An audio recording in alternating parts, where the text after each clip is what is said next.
if I am not mistaken, we received more than 200 paper submitted, right? Wow, can we give a round of applause? 200 paper, but only 97 that accepted, right, ma'am?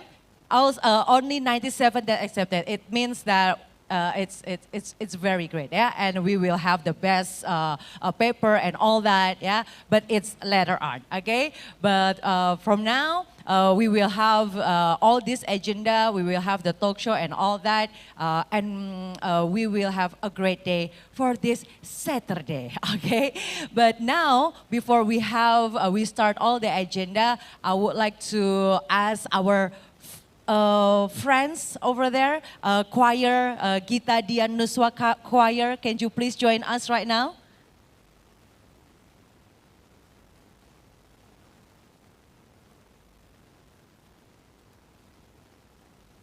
We are very proud that we have Gita Dian choir here.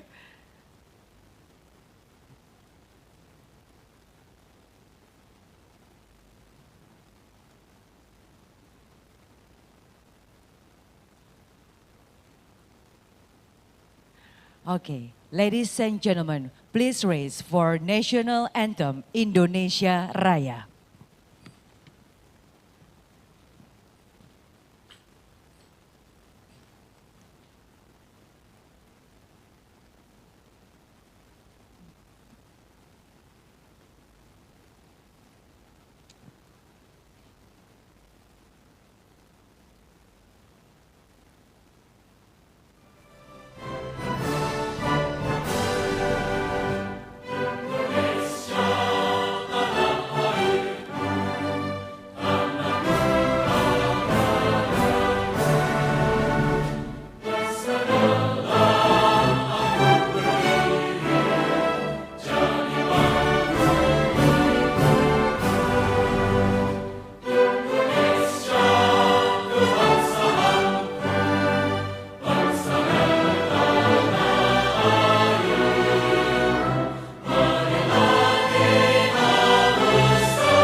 Please be seated.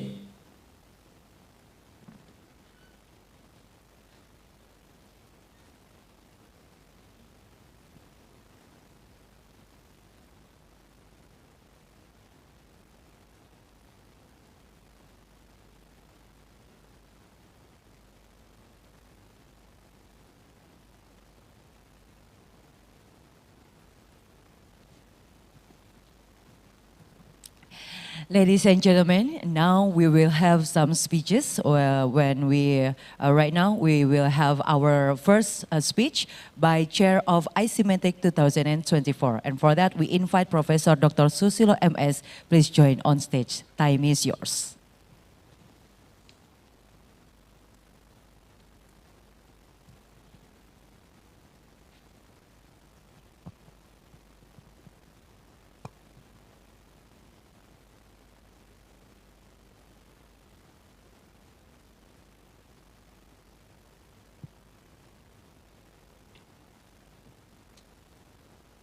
Bismillahirrahmanirrahim.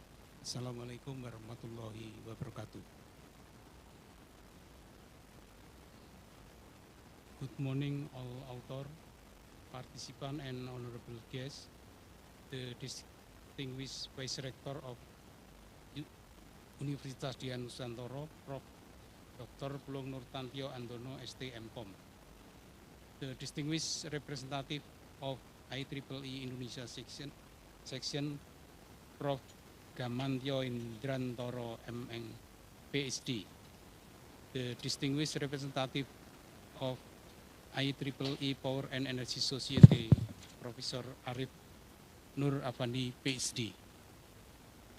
Dear Honorable guests and our representative from universities and other institutions.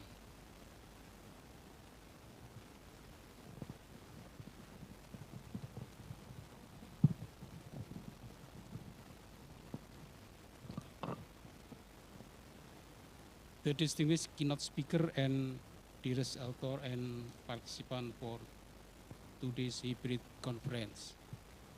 I am highly honored to take this opportunity on behalf of all committee and organizer to welcome all of you today to iSemantic International Seminar on Application for Technology of Information and Communication, with topic Smart and Energy Technology for a Better Life.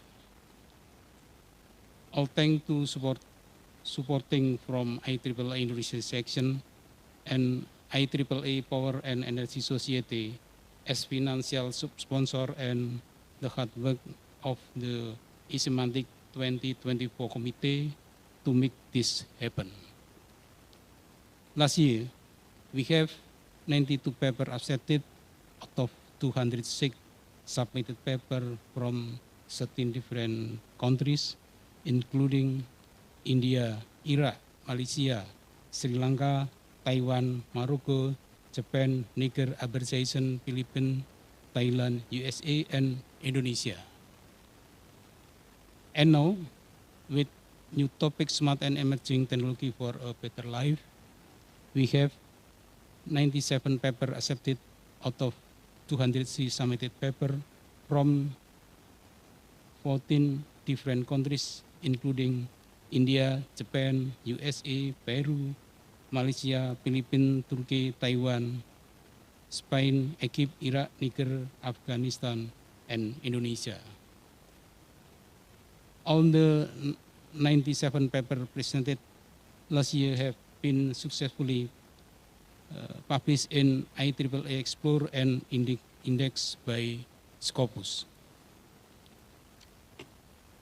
It is also honored today to have 4 great persons who have agreed to the keynote speaker and for this conference.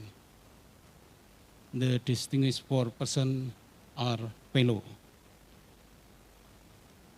The first, Dian Sarafi, Director Strategic Advisor Energy Transition, Australian Energy Market Operator from Australia. The second, from Celia Shahnaz, PhD,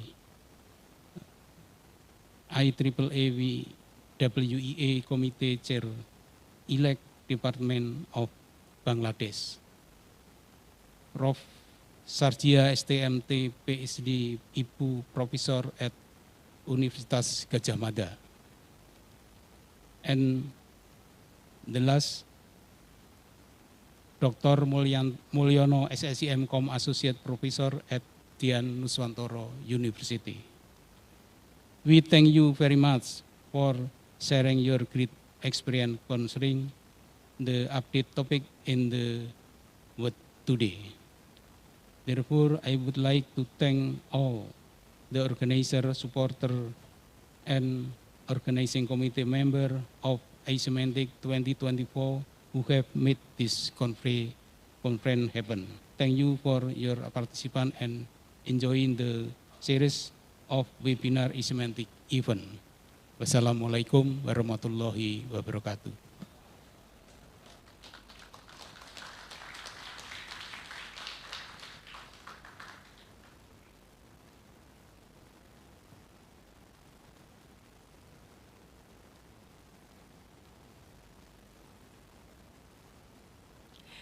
Ladies and gentlemen, we will continue to our next speech that will come from representative from IEEE that already joined us via online. For that, to Professor Insinyur Gamantyo Hendran Toro, M.Eng PhD SMIEEE. Time is yours. Good morning. Dear distinguished guests, colleagues, researchers, professionals, ladies and gentlemen. A prosperous, warm, and spirited greetings to all of you. First of all, please allow me to extend my warm greetings to the Honorable Vice Rector of Dian Nuswantoro University, Professor Pulung Nurtantio Andono, the representative of IEEE Power and Energy Society, Professor Arif Nur Afandi, and the chair of iSemantic 2024, Professor Susilo, as well as the distinguished keynote speakers, Dean Sharafi from AEMO Australia, Professor Celia Shahnaz from BUET Bangladesh, Professor Sarjia from University of Gajah Mada, and Dr. Mulyono from Dian Nuswantoro University, and last but not least, to the conference committee members and all participants. Ladies and gentlemen, on behalf of the IEEE Indonesia section, I would like to extend our warmest welcome to all keynote speakers, presenters, and participants of iSemantic, which stands for an International Seminar on Application for Technology of Information and Communication 2024. The conference is held on 21 to 22 September 2024 in Semarang, Indonesia, in hybrid mode by Dian Nuswantoro University, with the IEEE Indonesia section being the co-sponsor. In 2024, the IEEE Indonesia section co-sponsors many international conferences held in Indonesia, including this conference. But co-sponsoring conferences is not the only activity we do. The IEEE Indonesia section has carried out a large variety of activities since its formation in February 1988. The IEEE and the IEEE Indonesia section share the same mission, namely advancing technology for humanity, but for us, it is within the scope of Indonesia. However, at the same time, we are also contributing to the IEEE mission internationally. As an example, we have started to work together with other IEEE sections in the Asia-Pacific region in promoting clean energy technology for climate sustainability under the guidance of the 2023 President of IEEE, Professor Saifur Rahman, and also in supporting the role of women in engineering and industry with the 2024 President of IEEE, Dr. Tom Cochrane. In line with this mission, we maintain good and mutual relationship and networking with the Indonesian government, industries, universities, professional and scientific organizations, and various communities in Indonesia. IEEE Indonesia section is very proud to have had a cooperation agreement with the Directorate General of Higher Education of Indonesia, or Dirjendikti, since 2021, which allows us to directly participate in the development of engineering higher education in Indonesia. Our contributions are the following. Firstly, the IEEE Indonesia section presently have 22 technical society chapters and joint chapters covering the field of interest of 27 IEEE societies, widely ranging from power and energy to communications to oceanic engineering to education and to social implications of technology. These chapters support various scientific and academic activities in Indonesia, including technical co-sponsorship of international conferences. Secondly, as of now, we have IEEE student branches and student branch chapters in 38 universities in Indonesia, including the IEEE student branch from Dian Nuswantoro University, which support educational activities, early career development, and international networking for university students. We would like to invite all universities in Indonesia to form IEEE student branch in their campus and maximize the potential benefits of talent and skills development for students through the IEEE network. Aside from that, we also hold workshops on STEM, which stands for Science, Technology, Engineering, and Mathematics, for high school students in our attempt to attract the best talents into the fields of science and engineering. Up to now, a number of IEEE student branches in Indonesia section have won international grants for humanitarian technology projects and STEM workshops, while several IEEE student members in Indonesia have also received international awards and scholarships from IEEE. Thirdly, the IEEE Indonesia section technically co-sponsors more than 70 international conferences annually. As the co-sponsor of these conferences, we strive to assist the organizers to maintain the quality of the papers at the highest level and within the scientific scope of the IEEE. In terms of international publication, as of July 2024, there are more than 36,000 scientific papers in total, with at least one author coming from Indonesia, published in the IEEE Explorer, which consists of those published in IEEE conferences and others in IEEE journals. However, out of those 36,000, there are only around 1,000 papers that have been published in IEEE journals with at least one Indonesian author. Accordingly, we would like to encourage Indonesian researchers to publish their research works in IEEE journals, which have been widely recognized as high-impact journals. To conclude this remark, we highly appreciate the commitment shown by the organizer of iSemantic 2024 to keep the quality of accepted papers at the highest level, focusing only on papers within the scope of the IEEE. We hope that such a strong commitment be sustained through the coming years. Finally, we wish all participants an enjoyable and valuable experience during this conference by sharing your best knowledge in the research area of your interest. Please make iSemantic 2024 a memorable event. Thank you and have a good day. Okay, thank you very much, Prof. Gamantyo. Okay, we will make that happen, yeah. Make iSemantic 2024 memorable. Okay, we will make that happen. Okay, ladies and gentlemen, we will continue to our next speech.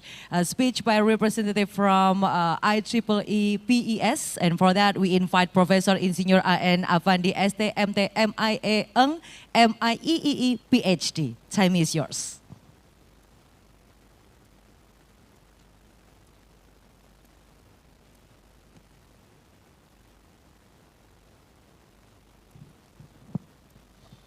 Bismillahirrahmanirrahim. Assalamualaikum warahmatullahi wabarakatuh. Good morning, ladies and gentlemen. The Honorable Rector of UDINUS and Vice Rector, Prof. Pulung. Thank you very much for inviting me as the representative for PES chapter in Indonesia. And then the Honorable, our keynote speaker, Prof. Dian, Prof. Satya, and Prof. Celia and Prof. Mulyono. Thank you very much for supporting this conference. Also, thank you very much for all of the iSemantic 20 and 24 invite for us here, especially for UDINUS. Thank you again and again invite for the PES chapter become a partner for supporting this conference. Ladies and gentlemen, speaking about the conference, UDINUS as the one of the flagship in our chapter, iSemantic UDINUS become a one flagship at the PES chapter conference program. So I have to support all of the event for this conference every year. Thank you very much for UDINUS. Please give applause for UDINUS that always invite us and join with PES chapter. Ladies and gentlemen, as we know that PES chapter core is belong to the energy and system and also power system. We open for all collaboration, not only for student but also institution and industrial field. So please join and become a member for this chapter. I hope next time we have collaboration with others, not only in conference, but also research like that, so we can expand our collaboration. Next one is speaking about our conference in iSemantic 2024. The better life not only depend on technology, but how we can control, how we can embrace our knowledge and our behavior as the better life. So it means that at the several years ago, the smart technology is more comfortable to us. But recently, we have AI technology that will make our better life more comfortable before. But we don't think that our life depend on technology, but we should have a wisdom to use technology. So this conference, I believe, will solve one of the main problem during the technology current issue, how AI will penetrate our daily life. Because all of us almost know about AI, but some others think about anti-AI. So we could understand about which one this will better for our life. But we can avoid for all technology that currently issued because we are making better life depend on us and depend surrounding and depend how technology improve for us in our better life. So I believe that finally for Udinus will promote through the iSemantic 2024 current issue and new invention to solve all the problem with human being for the better life. Finally, as the before I coming here, I hope this conference will become one of the state to promote your innovation, current issue, especially your career for the next step on the future. Thank you very much. Wassalamualaikum warahmatullahi wabarakatuh.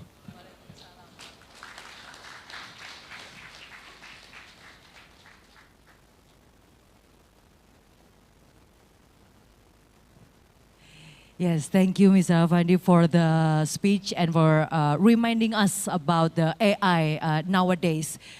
I just wishing one pray every single day that AI will not replace my profession as an MC. Yeah, because this is, that's just all I want. Okay, and right now we will continue to our main speech that will continue with opening ceremony by beating the gong. And for that, we invite Vice Rector Research and Collaboration Universitas Dian Nuswantoro to Professor Dr. Pulung Nurtantio Andono, STMcom.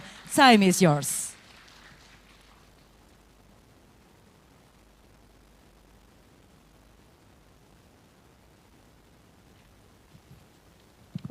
Assalamualaikum warahmatullahi wabarakatuh. Salam sejahtera untuk kita semua. Honorable Representative from IEEE and PES Indonesia, Profesor Insinyur Gamantio Hindrawan, MN PhD, SMI IEEE, Profesor Insinyur Arif Nur Afandi, STMN, PhD, Mr. Anggoro, and distinguished Professor, keynote speaker today, Dean Sarafi, Mr. Dean Sarafi, Prof. Celia Shahnaz, PhD, SMI IEEE, Prof. Sarjia, STMT, PhD, IPU, from UGM, Dr. Mulyono, MCom, Associate Professor at Dian Nuswantoro University. Bismillahirrahmanirrahim. Very good morning, everybody.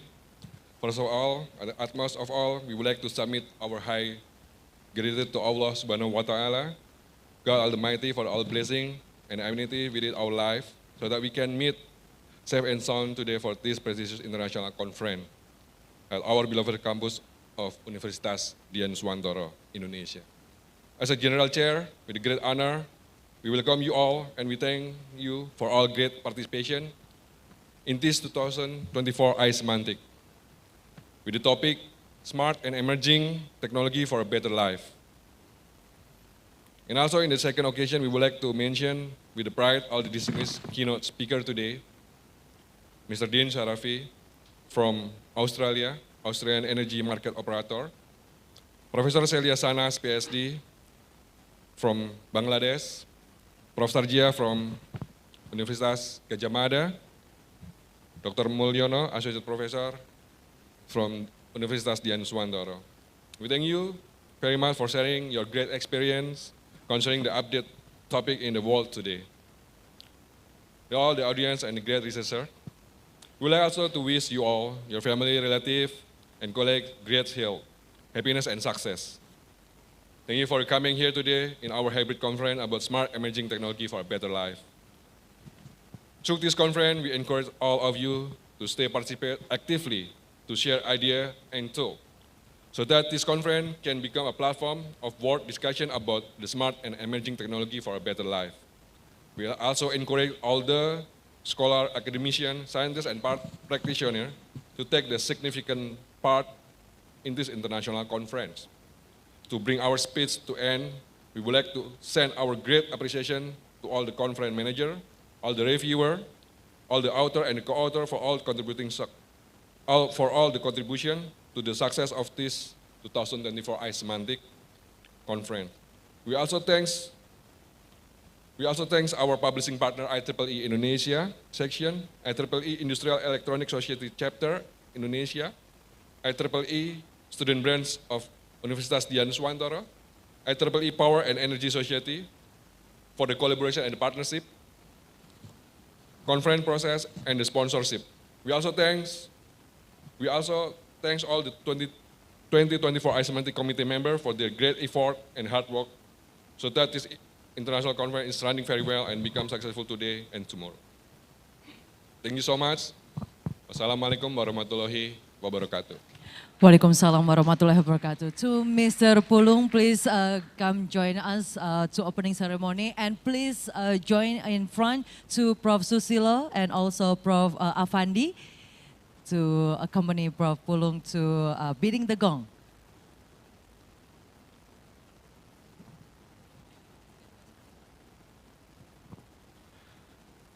Bismillahirrahmanirrahim. With this gong, I open this iSemantic 2024.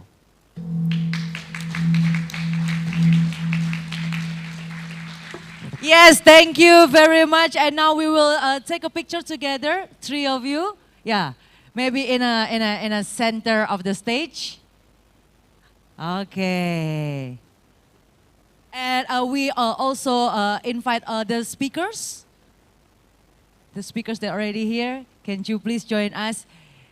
After this, we will take a picture with all of you, yeah, with all of you, okay? But we will have this part of taking a picture first.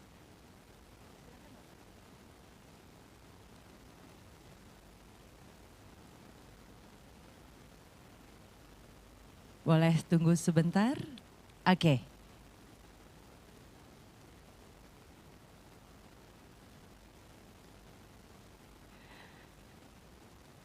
Okay, I will do the countdown. 3, 2, 1. Yes, maybe one more time. One more time. Okay, 3, 2, 1. Smile. Okay, now we will take a picture with all the participants. So please join us here. All the photographer, can you maybe you can go on the stage and wherever. And all the participants, please stand up. Please stand up. Yes.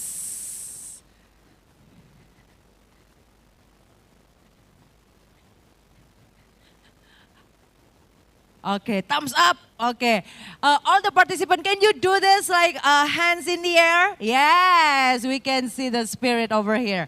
Okay, I will do the countdown. 3, 2, 1. Yes, one more time with all smile. 3, 2, 1. Thank you very much. Can we give a round of applause for today iSemantic 2024? Okay, now, ladies and gentlemen, that iSemantic 2024 is already officially open. Now, we will play you a journey from iSemantic from 2016 until now. This is the video.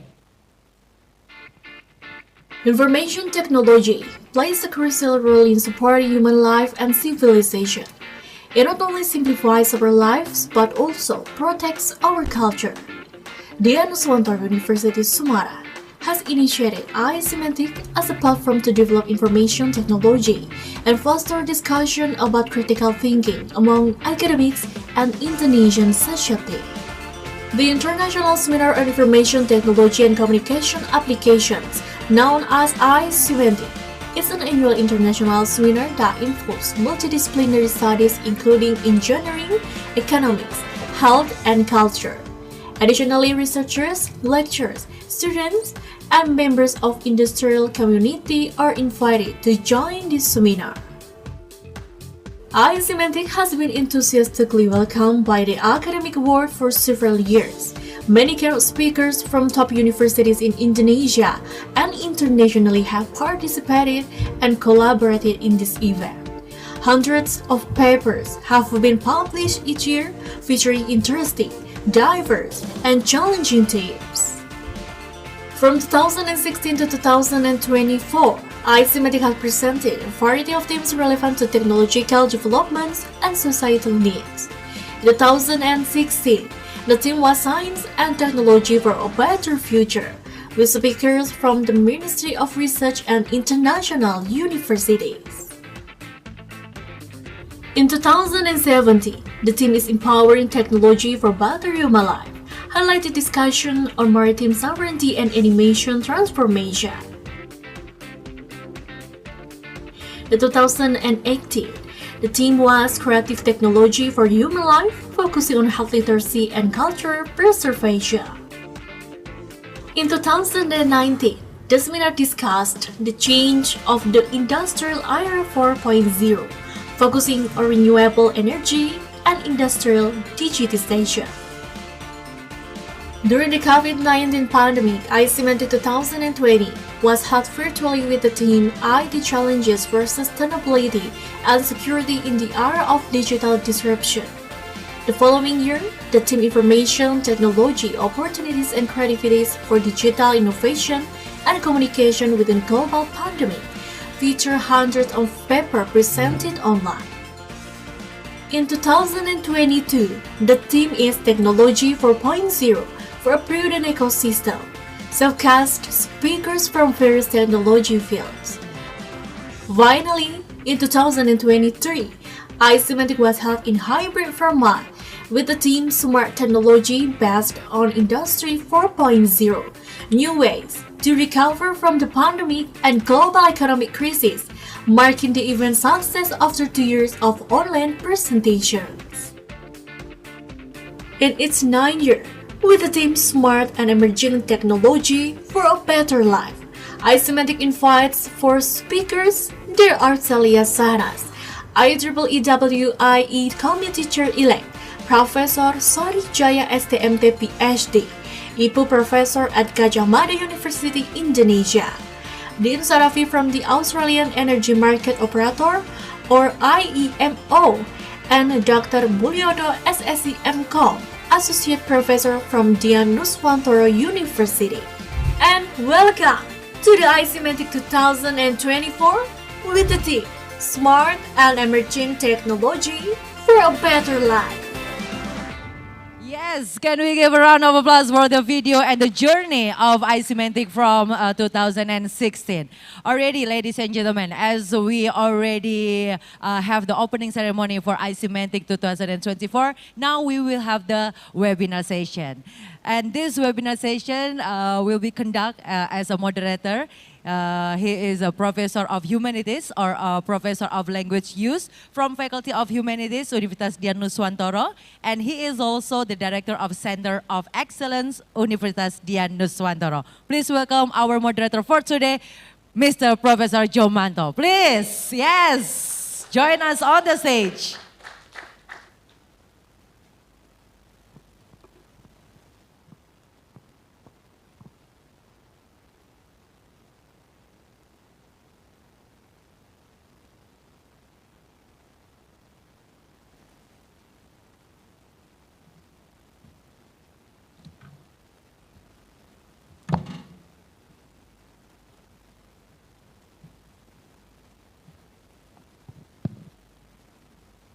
Bismillahirrahmanirrahim. Assalamualaikum warahmatullahi wabarakatuh. Salam sejahtera untuk kita semuanya. Very good morning everybody. Very good morning, selamat pagi. iSemantic, we are happy. Applause please. Well, the honored, most honorable Mr. Deputy Director, my salutation, and distinguished guests, offline here and also online. Hello, very good morning. Well, finally we are here in iSemantic 2024. This is not new, this is a recurrent happening, a very distinguished event. Why? Because we are doing this, inshallah, every year. And it is always there, indexed by Kampus, inshallah. That's why this is very, very important today. We are gathering here with very distinguished native speakers. Oh, I'm sorry. Native speakers of technology. Applause, please. Well, without further much ado, we have 4 distinguished native speakers here, technology speakers here. The first is Mr. Director Dian Sarafi from Australian Energy Market Operator. Well, welcome to Udinus Director Dian Sarafi. Applause. Would you please come forward? Thank you very much.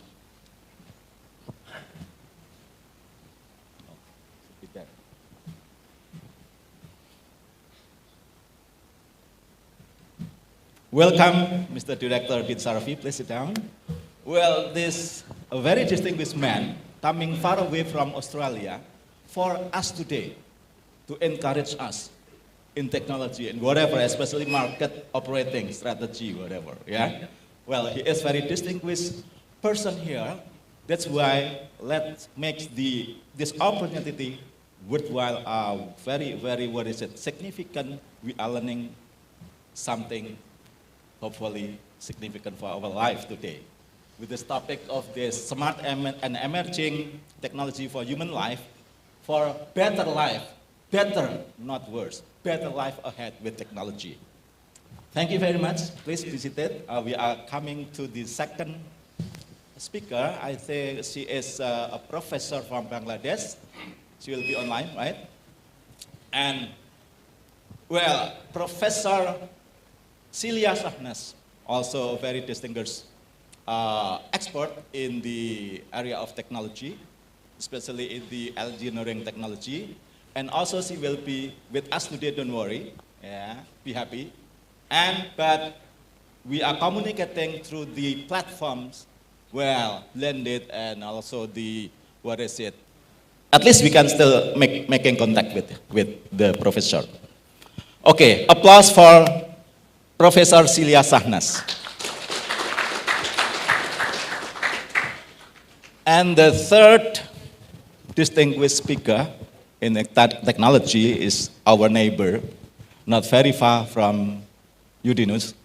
This man, I think, very noted, domestically, also internationally. This is from University of Gajah Mada, Professor Sarjia. Please come forward. Applause, please.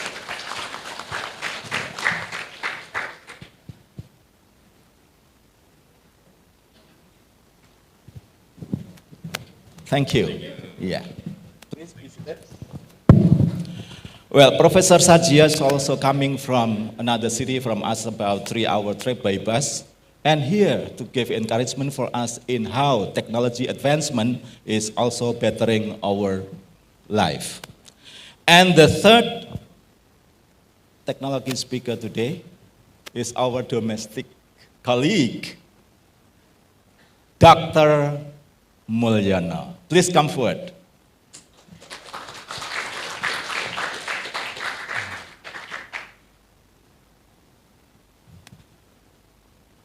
He is our noted colleague and also expert in engineering technology. And we call him usually, enthusiastically Udinus, Mr. Max. Sorry, to give you the informal name.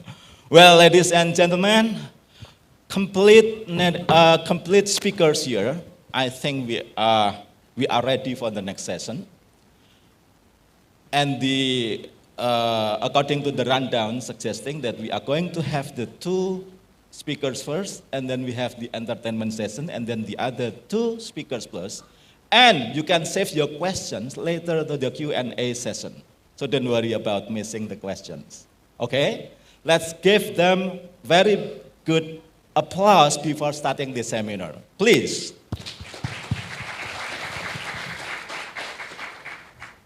Dearest distinguished speakers, my name is Joey Manto.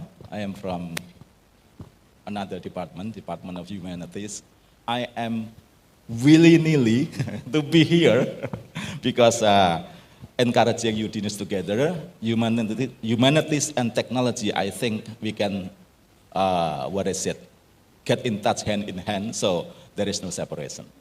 I think, thank you very much for being here, and hopefully your being here is very significant for us that we can learn very much things from here. Okay, ladies and gentlemen, dearest audience, the first speaker will be Mr. Director Dian Shahrafi. You will have 40 minutes to present the very significant thoughts of yours. We will be observing. Okay, please, the platform is yours. Thank you very much.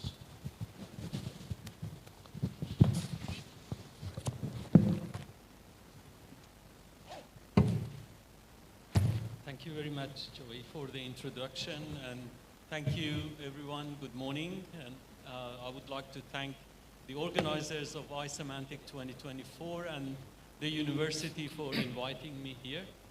I think I have a presentation. If it can be put up, then that would be great.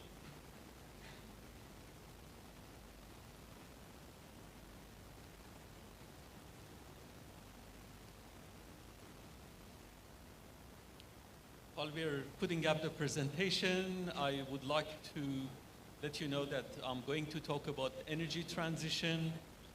And why energy transition? Because energy is really central to humans' prosperity. And it is a very important topic, you know, in all aspects of life.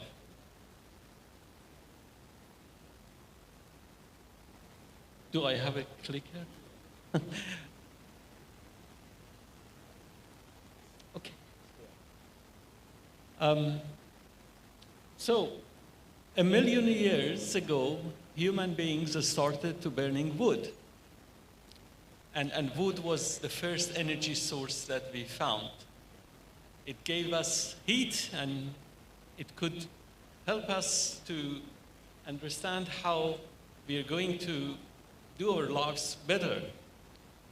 But 2,000 years ago, human beings found coal, and coal had much better energy density, better energy quality, and it was an upstream in human development. It helped humans a lot because we could burn some metals and create things with it. So it was the first energy transition from wood to coal, and then about 200 years ago, we discovered oil and gas. And oil and gas was an upper sort of energy transition. It was economically much, much better, enabled human beings to discover how things could be done better. We could invent some machines that improved our lives. And then 80 years ago, the power of atoms were discovered. And human beings used nuclear energy for improving their lives and getting much, much more energy than before. So each of these energy transitions was an economic perspective and upside, and it gives human being much more energy density to improve our lives. And then we are now moving to renewables, so to wind and solar as a source of energy. But really, wind and solar is not a recent invention. 140 years ago, the first photovoltaic cells were invented, and almost at the same time, the wind farms, the wind turbines, the first wind turbine was also invented.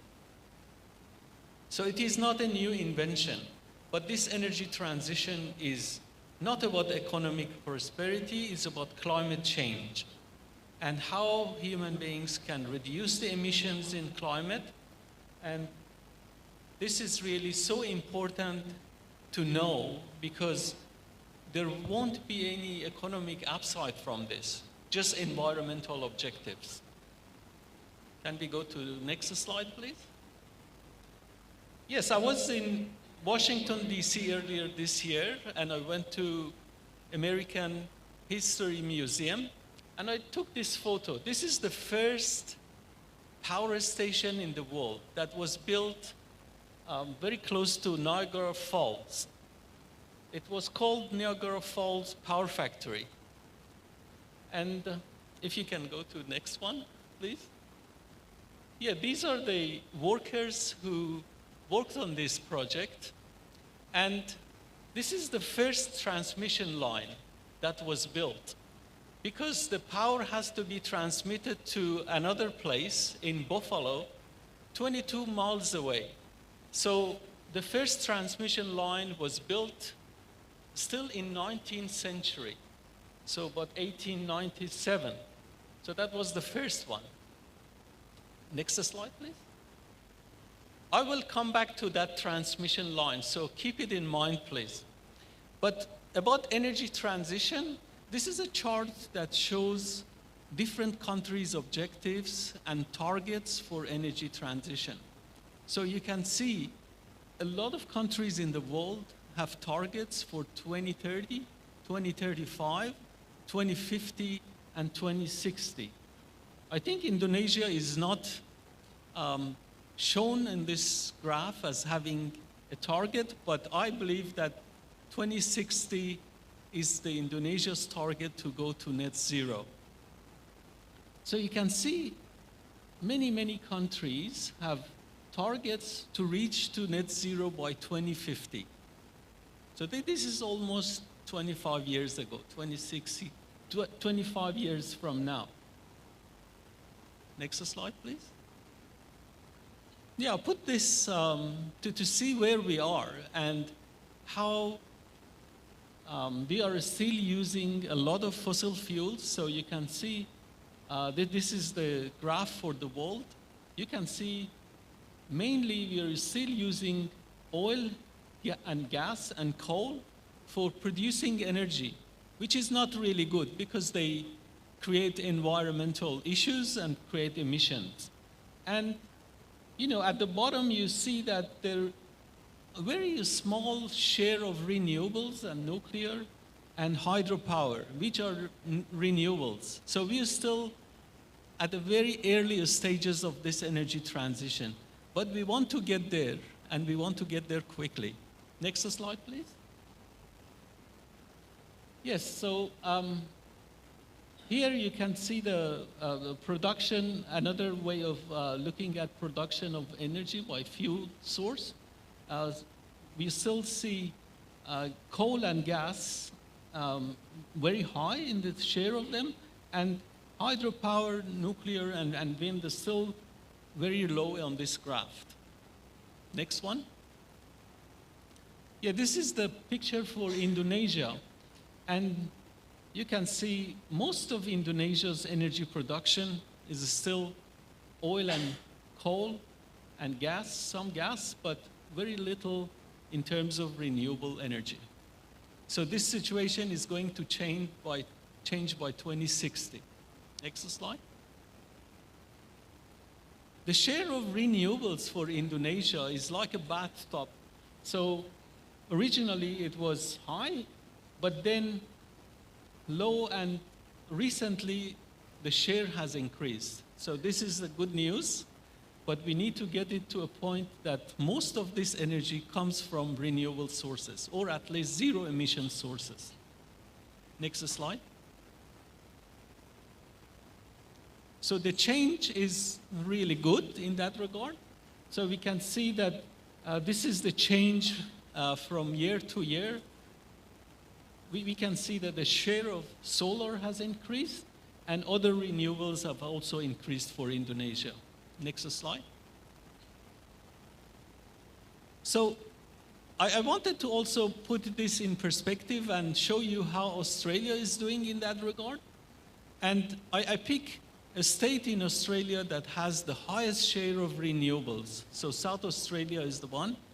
And South Australia is connected to the national electricity market, and also show you some figures on that. Next slide.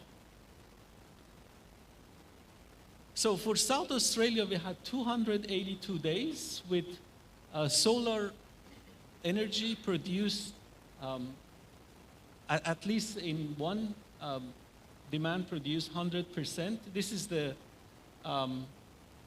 statistics for 1 year from 22 to 2023. And you can see that in each situation, either the whole of the energy was provided by renewables and solar, or there was considerable amount of energy during those years. Next slide. So we had 22 days, 282 days that renewable or wind and solar supplied the South Australian demand for at least part of the day during that period. Next one. And 24% of the time, renewable wind and solar supplied 100% of energy in that state. Next slide. 71% net renewable energy, and 71% is high, very high, and we are aiming to get to 100% by 26, 27. Next slide. And you can see that each year we have 2,000 gigawatt hour addition of rooftop PV generation, which is going to be by 2030. Next slide. So next one, please. This is the load profile for 1 day in South Australia. And as you can see, the demand is going negative. So how can it be? Is it possible for the demand to go negative? If South Australia wasn't connected to other states, the power system would have collapsed because South Australia is connected to the national electricity market. This energy is transferred over to the other states to use. So here you can see that this is the result of many rooftop PVs that people have on their homes, that the demand is going negative. Next one. So the question is it possible to get to net zero? At least we have seen that in some instances it is possible, not for the whole period of a day, but for some periods it is possible to go to net zero. But what are the challenges? So there are a lot of challenges to go to net zero. The first one is the scale. If you can go to the next one.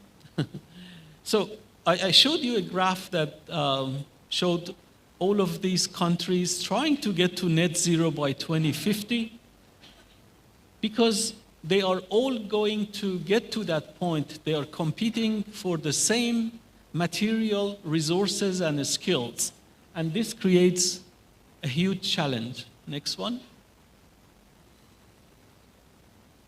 So electrification is the major driver for this, and we need to build massively because renewables, unlike conventional generators, have to be built in a massive scale because they are not producing energy all the time, so they are intermittent. So we are going to build 10 times as much as we have built in 100 years, only in the 25 years that is remaining to 2050. Next slide. So this is the chart showing Australian figures. So you can see that we are going to build wind and solar and batteries massively until 2050. And this is 10 times the existing capacity that exists in the grid now. Next one. Next one. Then there is cost. So this, I showed you that this energy transition is not an economic upside. So there are a lot of costs that will have to be incurred for governments. And in the US, through Inflation Reduction Act, $400 billion of funds have been allocated for this. And in Australia, they're advocating for a similar approach, and at least $100 billion is needed to get to some point in that regard. Next slide. Next one. Then you can see that in many cases, the progress towards net zero is slow. And here we can see that some of the coal plants have been asked to stay beyond their retirement dates. Next slide, please. Next one. Okay, there is a lot of complexity with this. Previously, if you had a load, you would know that you had to have generation. The generation would take 5 to 10 years to build, and the transmission would take 5 to 10 years to build. But now with renewable energy, it takes a year, and still you need to connect the renewable energy to the load center, and this would take, still would take 10 years to be built. So transmission is really very slow, and it is slowing down energy transition. Next slide. So here I have the challenges for you, and I'll go through one by one. Next one. Because some of these new generation depend on the weather. We get a lot of load swings, so the weather changes, and the cloud movement, we get load swings because of the distributed PV generation. Next slide. We have seen the low level of minimum demand. I'll show you a graph for South Australia. This low demand creates a lot of challenges for the grid because we have to keep a certain number of synchronous generation online. Next slide.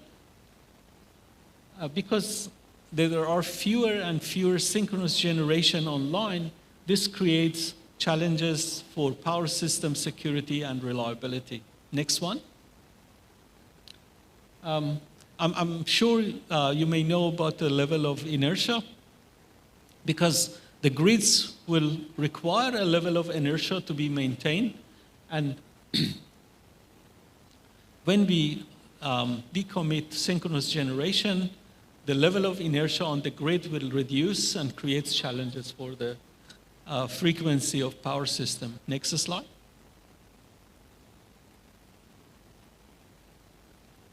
So how, in such a grid, the management of frequency can be maintained? It's creating a lot of unknowns for the grid operators. Next one.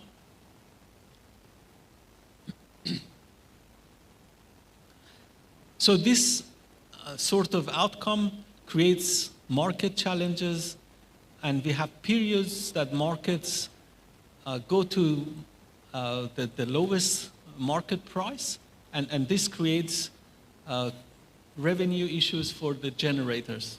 Next slide. So if this continues, the share of non-synchronous generation will exceed synchronous generation, and synchronous generation are required for the security of the power system. So this is a huge challenge that we are thinking how to manage the future grids when this happens. Next one. And each year we have seen increase in the level of rooftop photovoltaic systems that enter the grid, and this creates challenges such as volatility in the power system. Next slide. So this is, in summary, some of the challenges that we are facing, and we are trying to manage. I think the good thing about Indonesia is that Indonesia can learn from all of these, and when we go to a higher level of renewables, this issue can be managed better here at least. Next one. So what do we need from power systems of future? Of course, we need them to be reliable, we need them to be secure, and we need them to be resilient. Resiliency is a new topic and very important because with increase of renewable energy, resilience in the power grid is declining. And of course, we want the energy prices to be affordable for people. So 4 of these objectives are really very important. Next one. So there are solutions that we can do. Firstly, we can incentivize some certainty into the market, and electricity markets are there for us to shape this future. We can develop standards that give more certainty for the power system and give more security. For example, the new standards for inverters. We can develop policies that lead to such a future. Policies are the main reasons for change. They can be disruptions, but they can also help the system to navigate to a better future. And I know this conference about the use of information technology, so digital technology is going to be really very important. And through enhanced forecasting about the future, because renewables are weather dependent, we can forecast how they perform and be prepared for that situation. Next one. So I showed you a transmission line in the beginning of the presentation. This was built in 19th century. And alongside this is a modern transmission line. So you can see that not much has changed. So from the first transmission line to a modern transmission line, you can see that they are almost the same, right? Let's go to the next slide. But this is one of the first generators that humans built in 19th century. Look at this. Next slide. This is the modern generators. So they are really very different, very, very different. I think even if Tesla came to life now, maybe they couldn't recognize these as generators. Next slide. So, how information technology can help the energy transition? There are many things we can do. For example, we have operational challenges. High share of renewable energy means high share of uncertainty. It means that we need to have better forecast, and information technology can give us much, much better forecast because power systems are going to be very dynamic. We need to focus on future. We need to see how we can manage the risks, and these risks, some of them are known and some of them are unknown. So information technology can help power system operators to get to know the risk. We can help in getting better integration, meaning that if we know about the load, we know how we can make the load flexible. Because this is one step that hasn't been taken in energy transition. Making the load flexible means that the load has to be smart. But I know the topic of this conference is being smarter technologies for a better future. So here is how you can help power system operators to have better insight, better knowledge about their load they're managing, and better be prepared for the future. And it is a very multidisciplinary approach. It really involves IT, it involves Internet of Things, involves machine learning and AI, and sometimes deep learning. I know this is a new topic, but in power system operations, deep learning will be really important because some of the concepts that we are operating with require much, much more deep knowledge than just artificial intelligence. Next slide. So this is a satellite photo of Iberian Peninsula showing Spain and Portugal. And you see how glowing this is. So it is like a jewel, and it shows us how much human activity takes place during the night. If a photo was taken 100 years before, you would see only darkness, nothing else. But energy really created change in human life. So we still could go out and have a nightlife, that the factories could create more shifts so they can use the power that was there. And this is because coal and nuclear were operating almost all the time. So the energy price during the night was cheap, and people could enjoy a nightlife like this. So in future, we are hoping that with energy transition, human behavior can continue to be like that, to be enjoying the sort of living standards that we've had. And really this is our focus, and this is our hope, that this energy transition keeps and even improves our quality of life with even more prosperity when there are no or very low emissions created as a result of human activity. I hope this is the case, and you, the young generation, can help this future to happen. Thank you.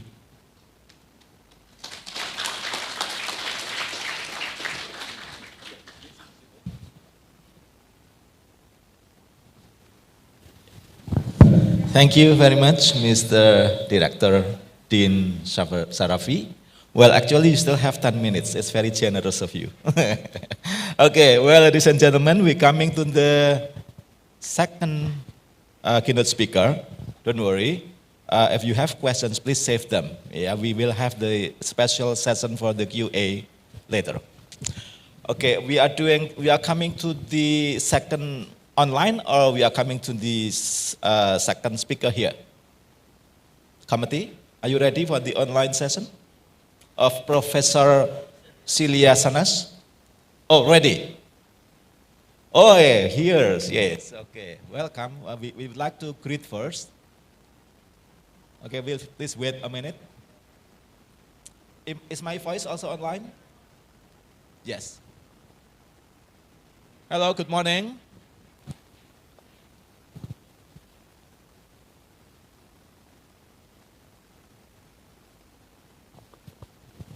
Yeah, well, ladies and gentlemen, please wait for a while. We are trying to connect to Professor Celia Shahnaz. Another topic, but also to complement the distinguished topics today, and also to enrich our knowledge and our conversion knowledge in technology, especially in the emerging technology for the better life today.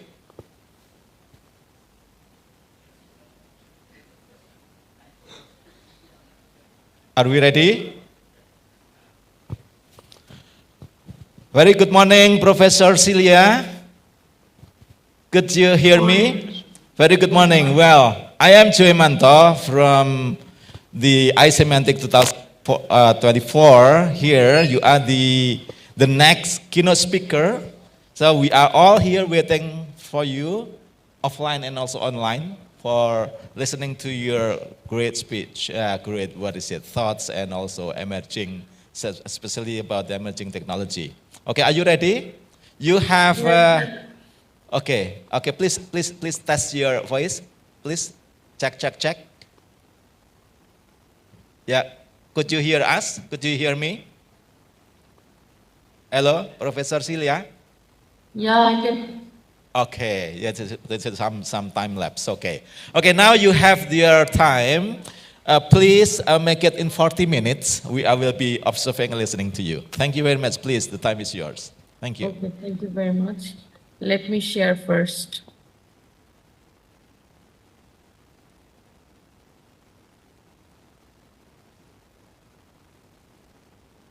Hope you can see my slide.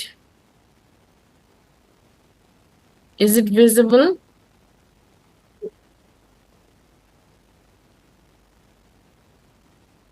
Hello?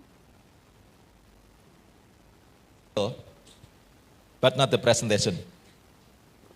We can see you very clearly. Yeah, can you see the slides? Okay, please try. Hello? Not yet.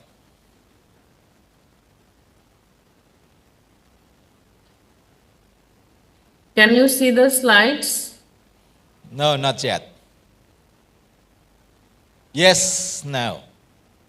Yes, okay. Yeah, it's working now. Thank you. Please go on. Okay, thank you very much. Thank you for the invitation.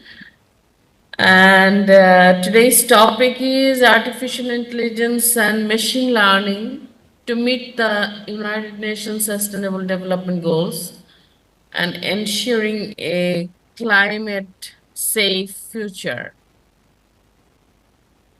So I believe in power of networking and innovative ideas.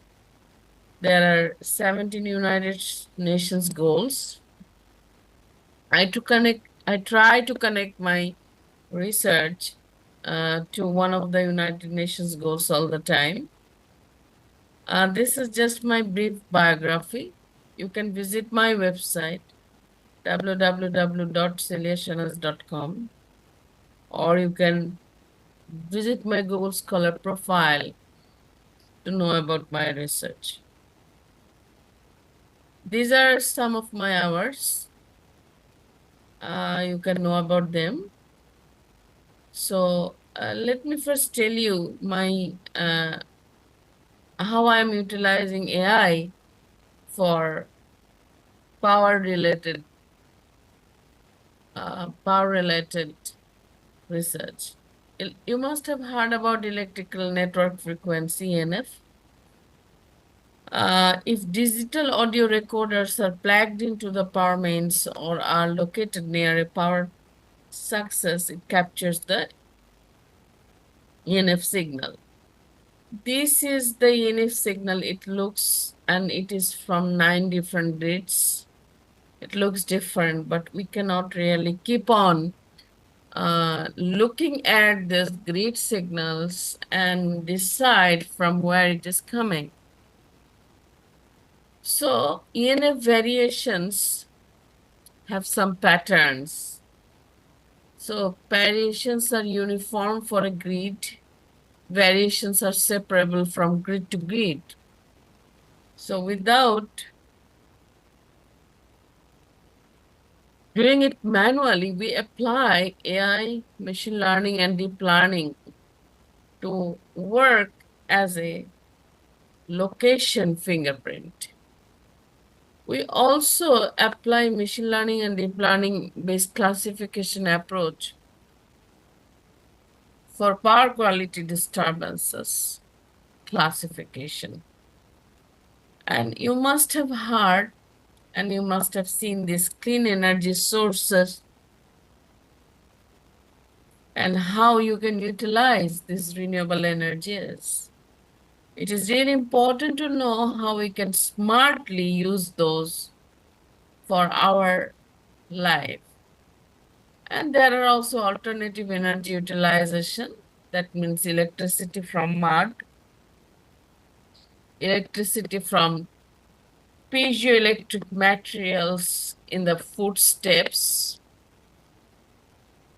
Also, artificial intelligence are important for sustainable cities and communities, for home automation, lighting control, office automation, remote maintenance, security and surveillance, digital media center, car park management system.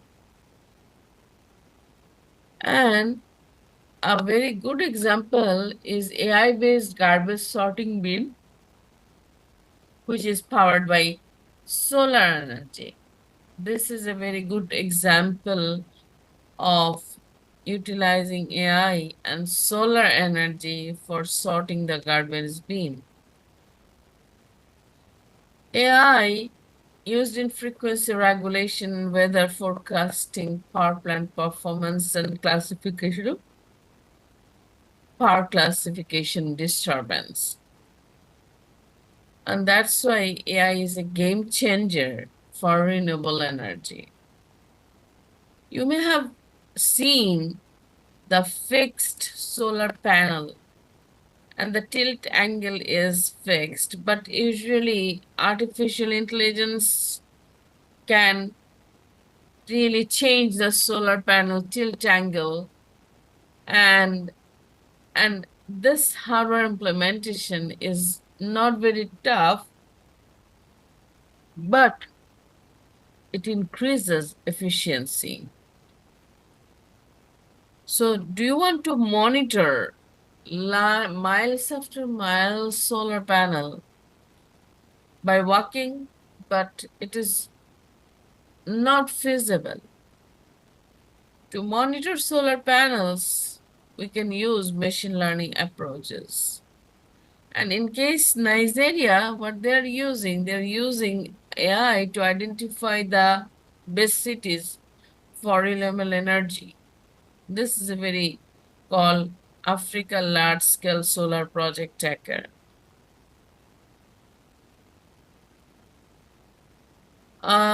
Swiss scientists, they have developed machine learning algorithm to optimize home solar plus storage based on a set of input parameters such as weather, load profiles, tariffs, physical parameters, and component cost. And also, if you look at cloud cameras installed on the IBM Labs roof, they're used for solar forecasting technology.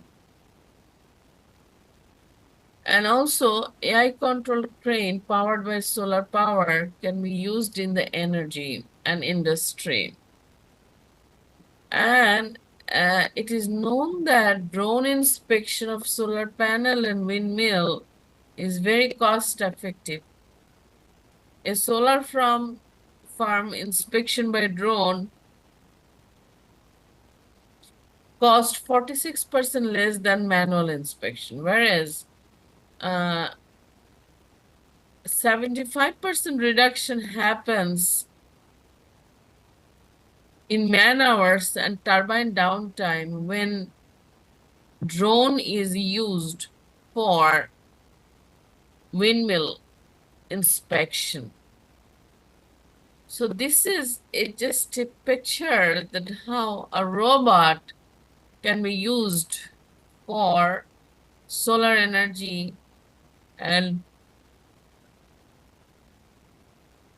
windmill inspection operated virtually from people rather than physically going there. So if you want to have AI, those AI needs to be charged. Solar panel needs to be charged by robot. So modern robot charging from solar panel battery, which is very, very important also. So I have given a talk in 2022 IEEE Power and Energy Society general meeting on artificial intelligence based energy efficient demand side management.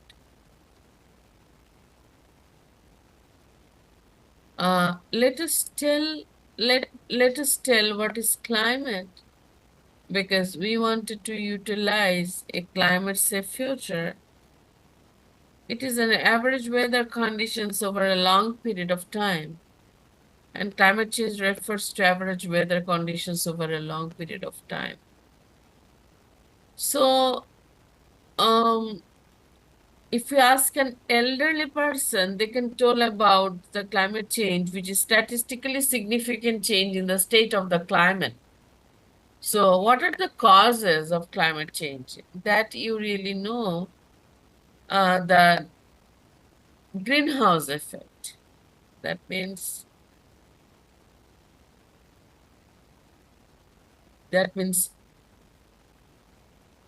it really creates a blanket around the earth, and because of that, you know, the temperature rises. So human activity are the reason behind the greenhouse gases. If you look at that, industrial activity,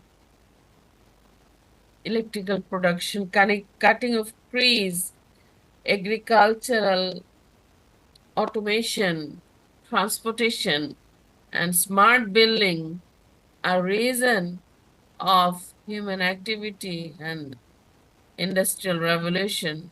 So that creates the global warming that we know. And because of those global warming, evaporation of water happens, rainstorm happens, drought happens, and that results in climate change.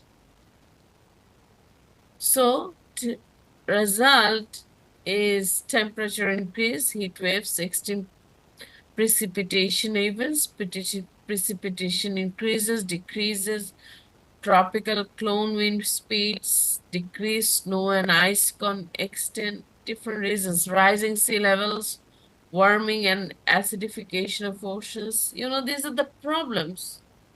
And that is also important that because it creates scientific project. So what can we do? We can do climate change mitigation and climate change adaptation. Okay. So how we can really reduce climate change mitigation by reducing carbon emission through the transportation, heating and cooling of buildings, industry carbon outputs, and electricity use. Let us propose the mitigation strategy. Transportation efficiency, you know, fuel efficient cars are very important to reduce the amount of carbon emitted into the atmosphere. Mitigation strategy, transportation conservation. You know, you can see two picture. One is many cars, one is a bus accommodating many people. So reducing the time and number of cars on the road will reduce emissions. Mitigation strategy 3, building efficiency. So providing electricity, transportation, heat for building produces high level of carbon dioxide. Reducing heating and energy use would reduce the amount of carbon released in the atmosphere.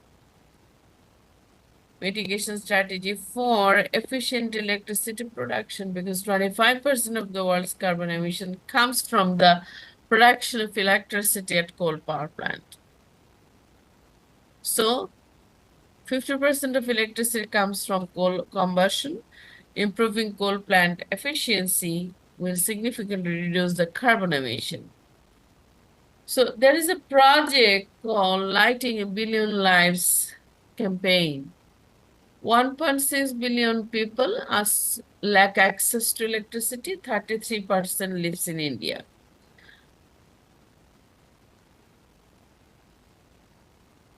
So the campaign has a commitment to enable a billion lives to access light from solar technology. So lighting a billion lives.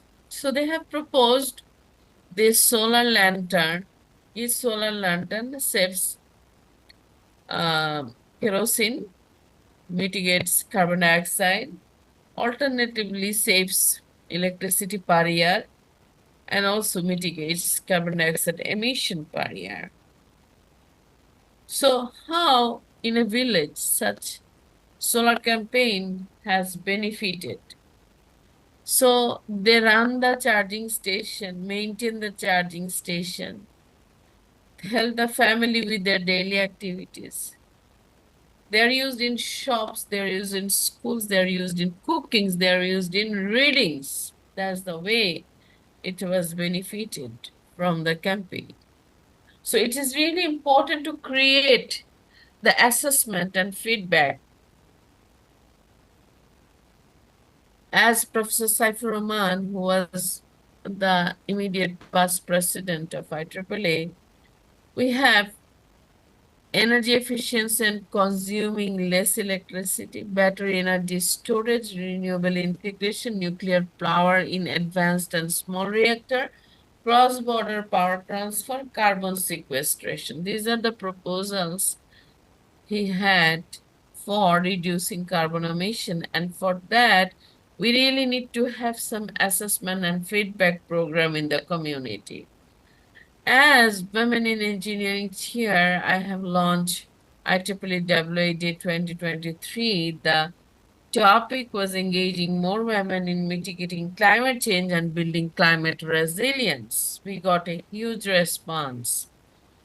We also have diversified programs and partnerships with young professionals and other women in engineering members, okay? And we have launched an climate tech pitch idea competition to inspire and promote the growth of women in startups and technical fields in the area of impact of climate change, you know. And also we have international WA leadership summits in different parts of the world where as a special event there are climate change. And we also give training on IEEE standards. We talk about engineering solutions for climate change in big conferences, and also we want to bridge the climate challenge with health innovations, working with the Engineering Medicine of Biology Society chapters. So this is our website and this is our information. Please visit our website to know about women in engineering activity and how we are utilizing technology for benefiting the humanity. So with that said, I want to stop here. It's a very early morning here. And I want to request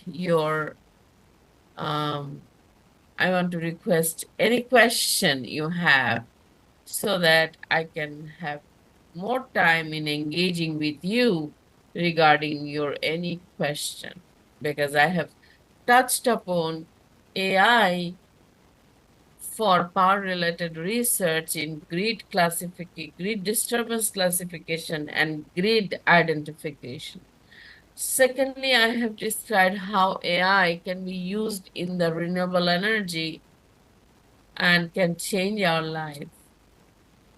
And third, I have described as a woman in engineering chair how we are utilizing AI and how climate and climate change can be really addressed, and how it can be mitigated, and how we can utilize the smart way of dividing different projects so that it can benefit billions of lives. And also, it is important to promote diversity and inclusion while you are proposing emerging technology. Women in Engineering has providing that type of initiatives to support that objective. Thank you very much. So hope you have any question. I'll be ready to respond. Thank you very much, Professor. Applause, please. Yeah. Professor Celia, would you like to wait or would you like to receive questions right away? Yeah, you can ask me questions so that I can respond, and I have other meetings. Okay. Thank you very much. But would you like to wait a while we have some break here for entertainment? And then we are going to have question for you. or right away, better for you? I understand. I like you to go for break. Okay. Important. I have Okay, other so- meetings also, so I would like to receive 1-2 questions. Okay, And thank you then very we- much. Okay. Well, audience, this is special because our professor would like to wait. Would you have some questions directly here? And online, would you please, if we can manage the online questions, better direct questions than chatting, yeah. Or from the on-site audience, any question, please? Please? Okay, please come forward. Okay, please. Yes, the one you are. Okay, you raise your hand. Okay, a lady. Okay, please come forward. Okay. Ms. Naisa, would you please help us with the mic? Yeah, thank you. Okay, Professor Celia, we have Check. okay, on-site participant would like to ask you a question. Before I want to say thank you for the opportunity. I want to ask question for Professor Celia. As we know, that energy consumption from global data centers always continues to increase. So, how big is the carbon loss from AI technology itself, especially from data centers and AI models? AI models training process that require high computing power. Because as we know, the energy consumption from global data centers continues to increase. Thank you. So can you repeat that question? Somebody can repeat her Yeah, question. maybe some Okay, disturbance. the point of my question is, how big is the carbon loss from artificial intelligence technology itself? Thank you. How big the was? The wash. Yes. The carbon From wash. the AI models. Is it the point, Professor? Yeah, from AI models, you are telling that to run the AI model, we need high power consumption, right? How to have those? Yeah. So if you want to run a data center using AI models, you are right. We need high power consumption.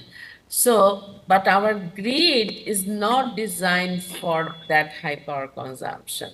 So this is really important to use alternative energy source, renewable energy, and other ways to really have that, to really meet up that high energy consumption and without giving any pressure on the grid. Because when we designed the grid, we did not anticipate that there will be lot of data center and there will be lot of high computing machine and there will be lot of power needed. So that's why it is a huge source. Now it is a huge opportunity for all of you to bring and to utilize the renewable energy and come up with the clean energy solution so that you can meet up the demand of the power of the data center. At the same time, you inject less carbon dioxide in the atmosphere and you can ensure a safer climate for your future. Hope I could answer your question. Okay. I think that's for the answer is enough for me. Thank you. Thank you very much. Thank you very much. Thank you very much. Okay, one more questions from the on-site participant, please. Okay, we have another one. Would you please state your name and also institution? This one, yeah. Thank you for the opportunity. I'm Nurjana. Actually, Please I'm stand from, up, please.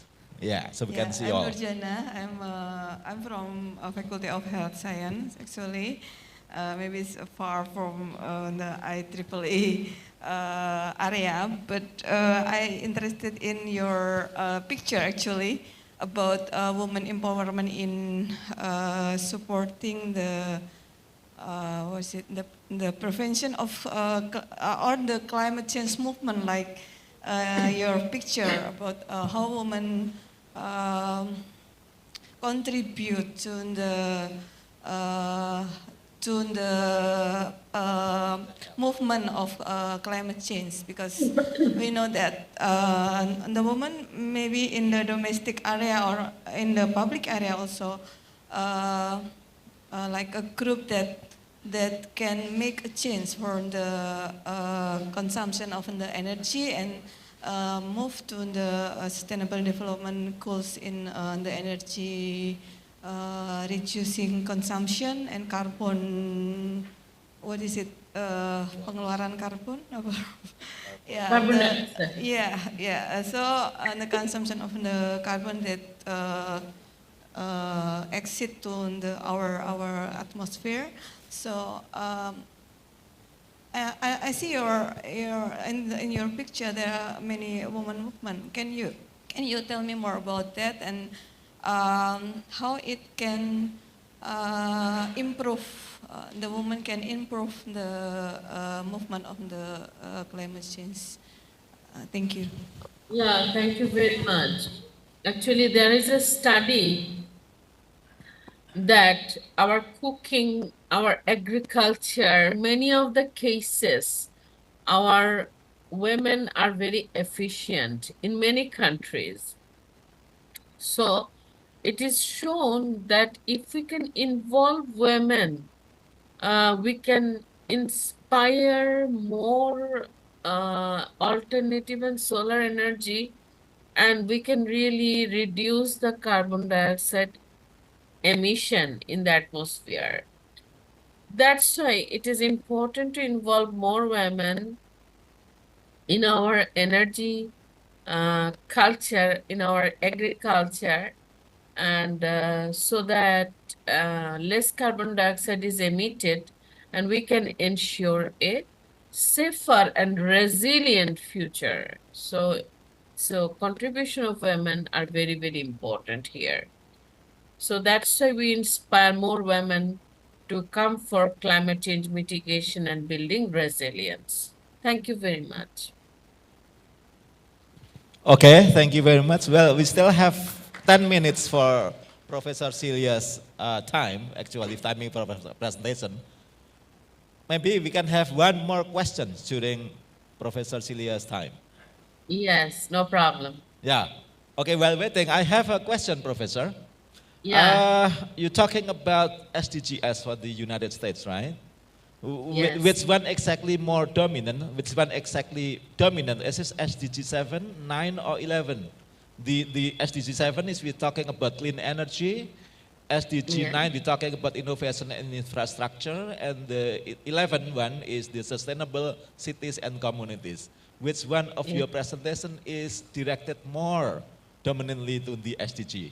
Sustainable Development Goal of United States, of Actually, United Nations, yeah. Thank you. Actually, in my presentation, I refer all threes.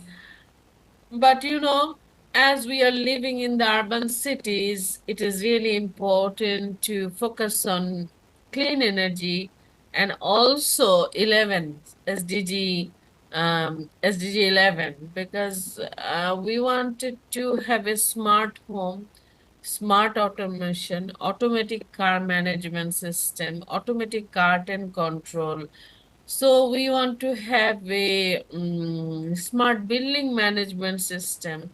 So that's why it is really important to utilize the AI technology to achieve SDG 11. But to achieve SDG 11, one of the important source can be the clean energy. So you inspiring of the clean energy. So use the clean energy, utilize AI and then obtain smart cities and smart communities, which is very, very important in this emerging technology. So I inspire a combination of all three to meet up all three goals whenever you design any project. This is my recommendation. Thank you very much.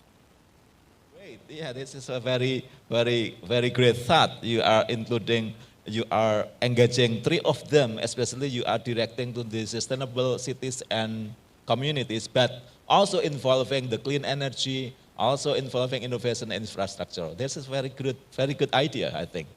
Thank you very much, Exactly. Celia. Thank you very much, Professor Celia. Thank you very much. Yeah, we still have time for one more question for Professor Celia. One more question, please. Okay, I think you can go through the material in the program book, and also later. Professor Celia, thank you very much for your involvement, for your great idea. I hope you stay to the end of this, the end of this session. Also enjoying the entertainment from us. Okay, thank you very much again. Applause for Professor Celia, please. Well, there is the keynote speakers here, the on-site, and also the greatest audience. Before we coming to the next, the third keynote speaker from our distinguished professor from University of Gajah Mada, we'd like to have a break for a while for entertainment to refresh the atmosphere and the circumstances, right? Okay, thank you very much. Just stay and enjoy. Thank you.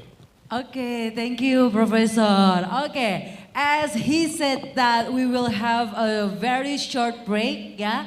Just stay here because we now have a performance from a dance community from Udinus, a subdivision Abi Tala. Here they go.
most beautiful land in the universe. The land where we were born. The nation where we grew up. So many colors that live together in peace. With a million timeless treasures. With an abundance of natural wealth. Indonesia is not just wonderful. Indonesia is a wonderland.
Yes, already. Can we give a round of applause once again to our dancer? Yes, this is from Odinus Dancer Community Subdivision Abitala. Okay, hopefully that we already refreshed from the dancer and we are ready for season 2 webinar. So please, Mr. Jomanto. Thank you very much, Ms. Nesia. Yeah. Thank you very much. Well, audience, online and also on site, going back with Jomanto here. Well, we've been talking about the energy transition. We've been talking about AI and solar energy generated power supply. Two materials, previous materials, hopefully enriching your knowledge, but not yet. We still have to talk about it later in the QA session. Please stay. Well, now coming to the third session of the keynote speaking, we have the distinguished professor for our neighbor university, Universitas Gajah Mada, Professor Sarjia. I think he will be giving us highlights we can advance insights of the another energy elaboration in this case maybe just engineering, electricity engineering or engineering energy, I think. Well, for sure we will have to let the speaker come forward for another 40 minutes for your insights, Professor Sartia. Are you ready? Okay, thank you very much. Please, the time is yours. Audience, give applause, please.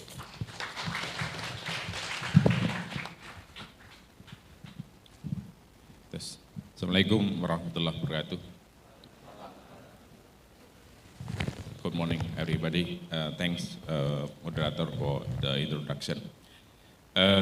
Today, maybe I would like to continue the topic from the first keynote speaker, Mr. Dian Sharafi, and also the second, our keynote speaker, Prof. Celia. It's very interesting topics, discussion for what has been presented by Dian Sharafi and also Prof. Celia. And I think today our topic is it's other related because we are talking about the energy transition, and Pak Dian already mentioned about how this energy transition challenge in the world, and especially maybe his experience also in Australia. And then our colleague, Professor Celia, also tell about how the AI role in the energy transition. And yeah, in Indonesia, because we also part of the world that we are facing the energy transition and facing the global warming that as the driver of our national policy to also participate to reduce the impact of global warming by using the renewable energy in our system. Yeah, so today I would like to discuss about the integration of variable renewable energy in the electric power system planning and operation towards sustainable energy transition. As mentioned by Pak Dian Sharafi, that there are many challenges when we would like to integrate renewable energy, especially maybe because in Australia, I think solar PV is very big capacity and very big integration in the system. And in Indonesia, we are still in the maybe very low capacity or maybe still low percentage in the system.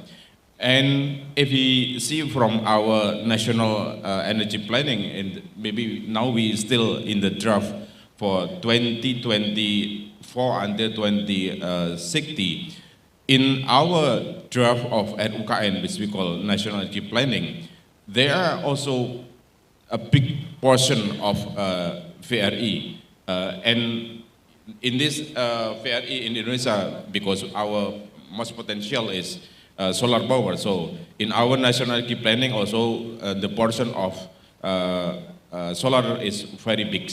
Maybe the biggest of renewable energy is the portion from solar, and then wind power, and then hydro and other renewable energy. As maybe you can see in the draft of RUKN. And yeah, because my research area also in the power system operation and planning, and we are also have challenge towards the how to integrate more renewable energy, more VRE in the system. So my focus in this presentation is also how to integrate VRE by combining with battery as energy storage, and also we consider how this battery, we can use the second life of battery as maybe part of storage. Next slide, please. Yeah, because my background is in electrical engineering. In the daily activity, I'm as the lecturer in Department of Electrical Engineering, but also as the director of Center for Energy Studies. Our center is our its mission how to be national and internationally recognized in energy studies, not only in technical aspect, but also in the legal aspect, economic aspect, social aspects, and combined with technological aspect. I think Pak Dian mentioned in the first, he cannot speak that the integration of renewable energy and also the energy transition, we should collaborate in the interdisciplinary aspect, not only in the technical aspect, because if we talk about how we can increase the renewable energy, there are so many issues, pricing, and then social acceptance, and then legal aspect, and technology is just part of the success factor of energy transition. So I think I would like to encourage maybe most of you, which maybe still maybe in the student study in undergraduate or in the master or PhD, you should have collaborate with other college, other students, with maybe from faculty of law, faculty of economics, faculty of social science, because we are just part of this transition. Okay, yeah, next. Yeah, as I mentioned that this is the driver for we are using maybe renewable energy because we are facing the global warming, and the CO2 is maybe the suspected one for how global warming happens, and then 80% of the CO2 is coming from fossil fuel. This is why we always consider how to reduce the CO2 from the fossil fuel in our generation of electrical energy, especially because our interest in IEEE is mostly in electricity. Next. Yeah. Because there are so many consensus, international consensus regarding the energy transition, how to part of in global consensus to reduce the CO2 or CO2 emission, and then in our government maybe started in 2015.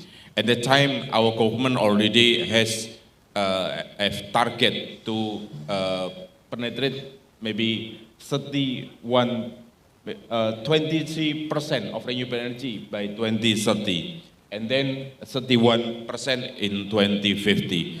At the time, and then continued by what we call Paris Agreement. And based on the Paris Agreement consensus, our government and then has maybe new commitment, which stated in the nationally determined commitment, or we call as NDC. Maybe I would like. Yeah, we call as nationally determined contribution commitment to reduce the greenhouse gas emission by 29% under the business as usual scenario in the 2030. And because they are maybe very progressive in maybe in the global, also in our national commitment. And then I think in the last our policy that we follow the maybe what we call enhanced nationally determined contribution, that we would like to reduce the CO2 by 31.89% in 2030. This is very, very ambitious, I think, progressive target in our government to participate in the global warming impact reduction. Next. And then when we talk about how in our power system can contribute to the reduction of CO2, there are so many issues, because in our existing energy, because most of maybe our national electricity production is coming from PLN, and then in our national maybe energy mix, we actually have target 23% in 2025, but until now we are still in maybe 12 or 13%. It means that half of our target, and then why our achievement is still maybe very, very low, because there are so many challenges when we would like to introduce or maybe integrate renewable energy in the system. The first one may be a challenge related to that our country is archipelagic country. Most of the power or production of energy, the demand is also in Jawa Bali, with more than 50% of the electricity demand is Jawa Bali. And then Jawa, Kalimantan, Sumatra, and then Sulawesi, there are so many resources, so many potential resources, but the demand is very low. Especially maybe in the eastern part of Indonesia, Maluku, Nusa Tenggara, especially in Nusa Tenggara. Nusa Tenggara is one of the highest potential of solar power, but the demand is very low. In the meantime, or in the contrary, Jawa with very huge demand, more than 50%, but the potential for renewable energy is maybe much lower than maybe the other islands. That's why if we would like to reduce the CO2 emission in Jawa Bali, because most of the emission in Jawa Bali, the issue is how we can provide renewable or we can transport renewable energy from other islands to Jawa Bali, because without the maybe transport or transmission from other islands to Jawa Bali to transmit the renewable energy, potential renewable energy, the target of renewable energy is very, very difficult, because our existing generation is coming from fossil fuel, especially coal, with 60 until 70% of our electricity is from the coal. And then potential of availability of renewable energy source, as I mentioned, that most of the potential may be not in Jawa Bali. In eastern part of Indonesia, if we talk about the solar, and then if we talk about the biomass, maybe in Sumatra, Kalimantan, Sulawesi. If we talk about maybe hydro is maybe located in Irian Jaya or Papua. That's why the issue or the challenge of our energy transition. And then intermittency of renewable energy. This is, I think, not only in Indonesia, but in Indonesia, this intermittency of renewable energy is become higher. If we talk about the variable renewable energy, it means solar power, wind, tidal, ocean wave. This maybe three kind of renewable energy that have a characteristic of intermittency. Talking about intermittency in solar power in Indonesia, or as the maybe equatorial line, country in the equatorial line, that there are so many cloudy, sometimes maybe the impact of the cloud in the maybe in Jawa or in the other places in Indonesia can reduce the potential, maybe the output of PV from 100% to be 20% just in 5 minutes. You can imagine that in 5 minutes, the output of PV can reduce 80%. And which generation can then replace those energy that maybe suddenly removed from the system. This is the issue of intermittency, that variability of the PV has to be maybe replaced by other flexible unit or flexible resources. That this is become one of the issue. What kind of flexible unit should be used to mitigate of the intermittency? And then high level of variable renewable energy in the power system. This is also the issue when we would like to increase the VRE in the system. In what percentage actually our system can accept those VRE? Because like in Jawa Bali system, we are mostly generated by coal power plant. Coal is not flexible unit because coal has ramping capacity maybe only very small, maybe 5 megawatt per minute, compared with gas power plant with maybe 20 or maybe higher. That's why if we would like to introduce higher VRE in the system that currently based on the fossil fuel, especially coal, this is very challenging because the coal cannot be flexible to mitigate the variability of the system. And then the resilient power system and crucial for navigating the clean energy transition, yes, of course, because our country also in the ring of fire, that there are so many issues about the earthquake, there are so many issues about maybe other potential of maybe tsunami and so on. So this is also the challenge, how our system can still resilient in many conditions. And then enhancing power system flexibility, that's, as I mentioned before, that if we would like to increase the VRE, and then we have to increase the flexibility of the system. And then the question is, what the way to increase the flexibility? Because there are so many choice. One of the choices is maybe, Mr. Dean mentioned that the flexible load. If we would like to use the flexible load, it means that our system should be smart. Smart means that the customers, not only as the customer, but they also can be part of the controlling of the system. The load can be controlled when they can reduce the power and then increase the power, so it can respond the need for fluctuation of the system. Okay, this is, I think, some maybe issue when we talk about the power system operation and planning. If maybe some of you in this area, this is very, very interesting topic, and I think you can maybe use this topic for maybe your research area. Next. Yeah, I think this is just, as I mentioned before, that there are so many issues, and we would like to increase the VRE in the system. We have to introduce the flexibility on the unit, and one of the resource for flexibility is battery energy storage. And then when we use the battery for source of flexibility, and then in the some step of our maybe study, we have to calculate the optimal location and optimal sizing of the unit, because flexibility should be placed in everywhere of the system that needs those flexibility.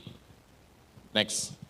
This is also, as I mentioned, that in one of our research area, we use the second life battery, because I think maybe if we talk about the trilemma of energy, and the providing of energy should secure, reliable, as Dean Sharafi also mentioned, and then affordable, and then it should be also environmentally friendly. Environmentally friendly not only in the source of the energy, but also on the potential impact if the technology of those conversion of maybe PV, wind, and other potential renewable energy use specific maybe material that it will impact to the environment, like battery, because battery they use the lithium. This is toxic. The waste is toxic. That's why we would like to optimize the lifetime of the battery with specific maybe optimization scheme. And then this is just potential, the picture of potential renewable energy resource in Indonesia. Spread in each island, there are so many potential maybe from, sorry, I think it's not energy, sorry, but this is actually maybe the,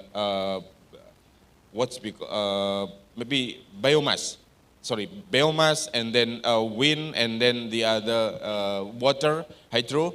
And this is just to inform you about what is our potential of renewable energy that spread in each island. And then the issue is the demand, actually, and the biggest demand is in Java Islands. Next. And then the potential, this is, I think, global irradiance index. That's, as we can see that Nusa Tenggara Timur, especially Sumbawa, and then Timur Islands is the biggest potential of solar irradiance. But the demand in there is very, very low. If we would like to increase the VRE or utilize the potential of VRE in Sumbawa and Timur, it means that we have to evacuate those power to other islands, like in Jawa, Bali. And the problem is the transmission will be very far. If we would like to see the feasibility of the utilization of those energy, we have to calculate not only the price of the solar power, but also the impact of the transmission price. Next. And then, yeah, this is, I think the solar potential is higher in the east part of Indonesia, as I mentioned, in the Nusa Tenggara especially. I think, next. Yeah, we would like to show one of the potential in Lombok. Why Lombok? Because we have a special study for determining the optimal location and sizing of battery to get the higher percentage of penetration of VRE in the system. And we use the Lombok power system as the case study.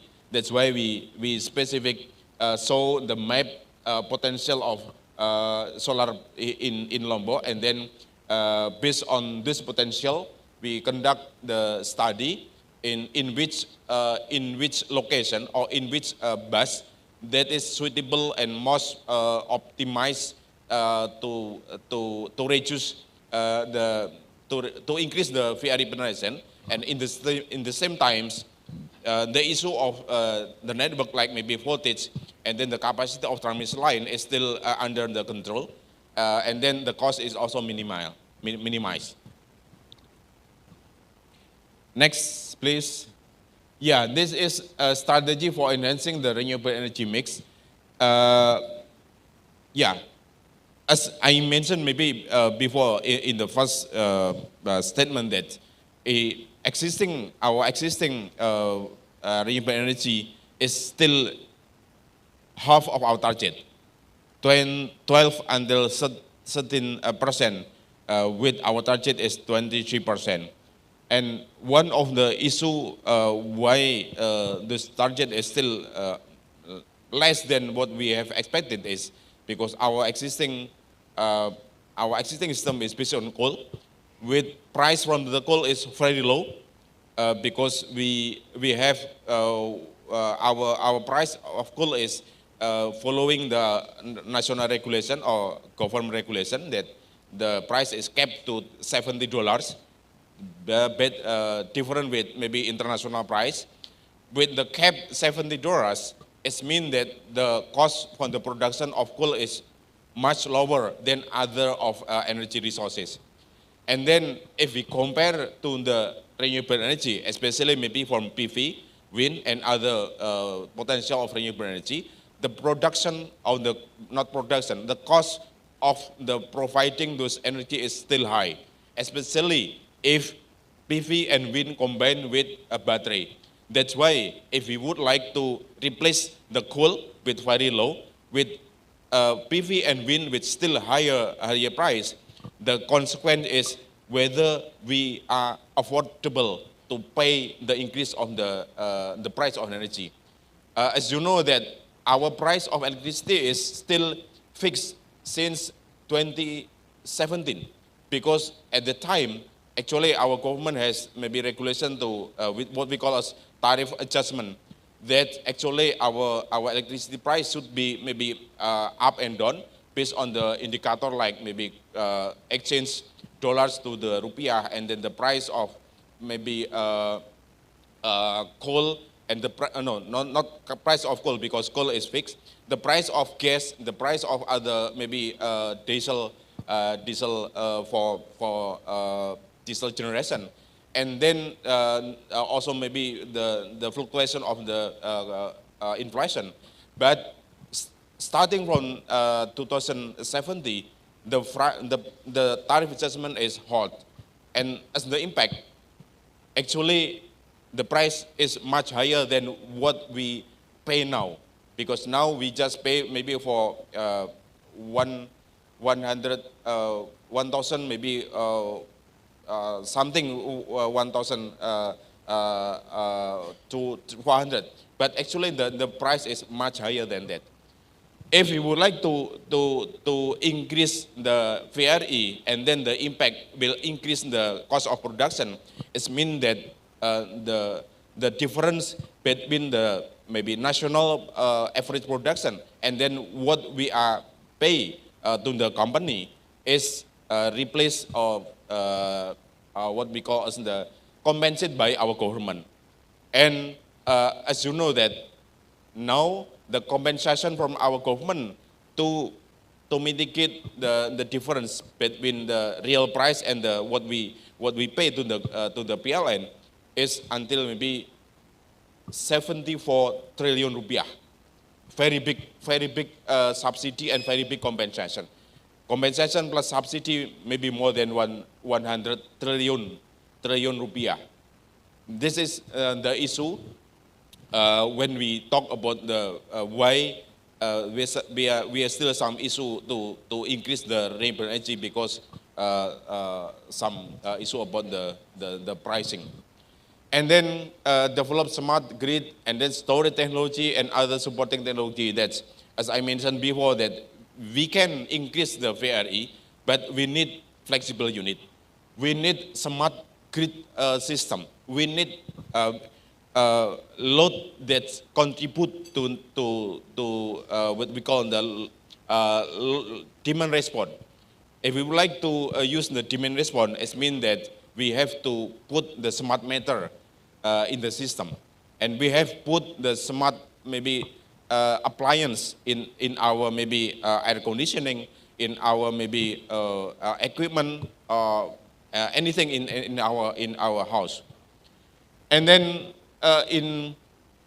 there are also maybe the strategy to increase the renewable energy penetration is by develop the inter-island interconnection.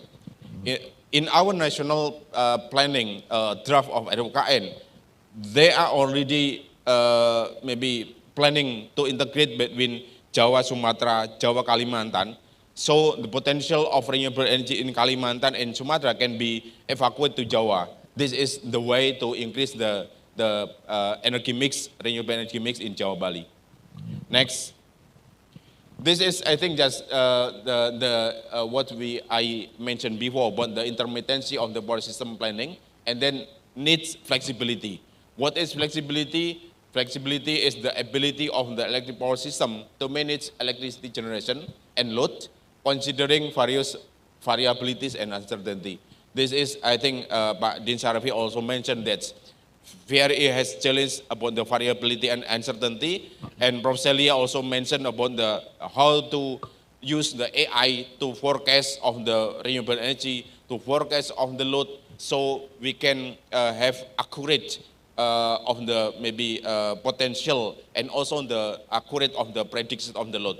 So this is the way to increase the optimization, the operation in the system. Next. Yeah, this is maybe when we would like to evaluate in which percent or in which maybe VRE can be penetrated to the system. There are some consideration. As you can see from the picture, that if PV in the daytime would like to increase, and then as the consequence, the increase of VRE reduce the net load. What is the net load? Net load means the original load minus the VRE, and then the net load supplied by the fossil fuel and other conventional generation. And in what VRE can penetrate to the system, one of the factor is the TML. What is the TML?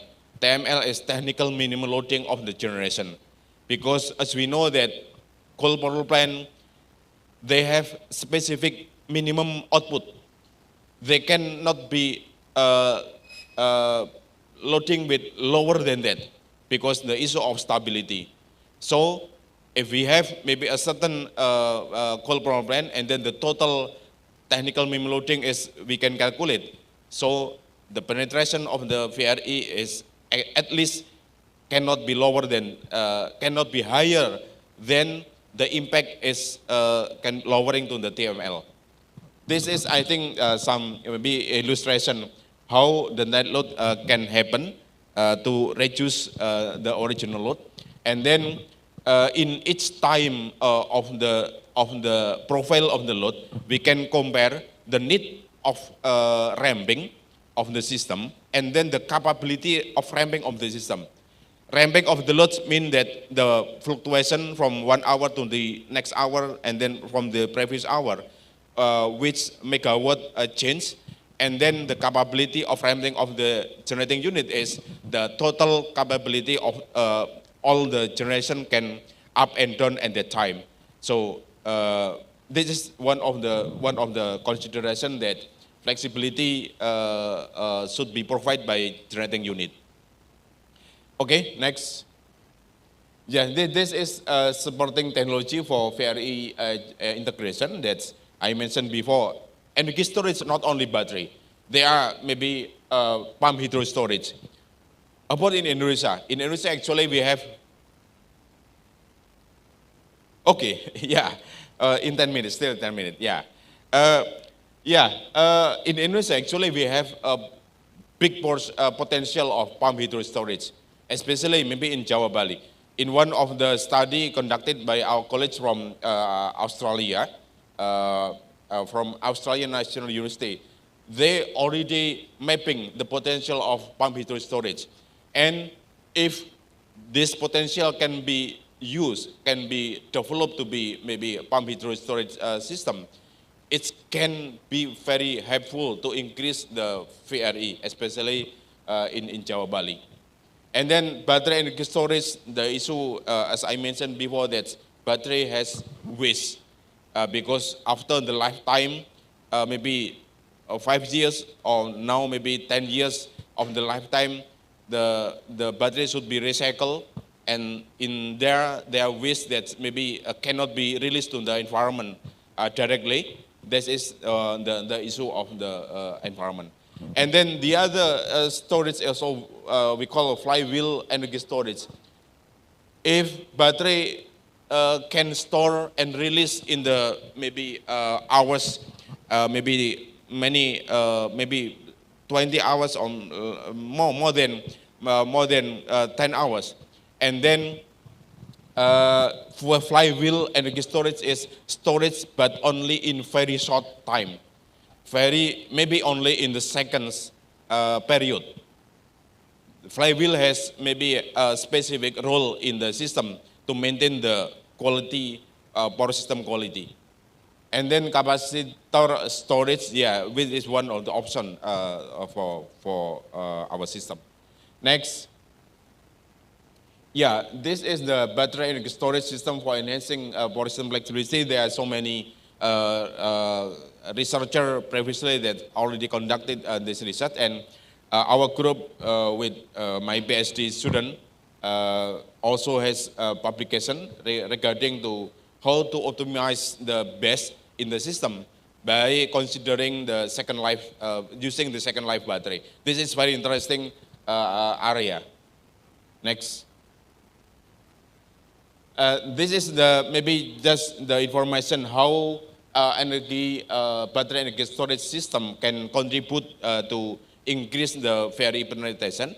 In the daytime, maybe some part of the energy can be used directly if the capacity of the conventional generation is maybe lower than the demand.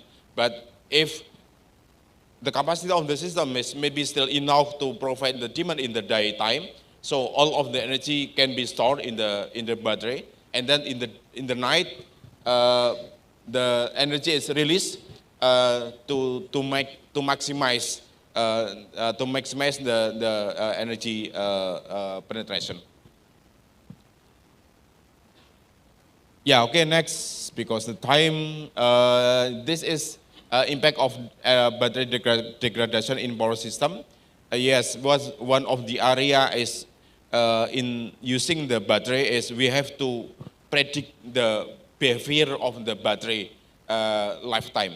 Because if we operate the battery improperly, which means that because in the operation of the battery there are many parameters, and then those parameters will impact to the decay of the efficiency of the battery.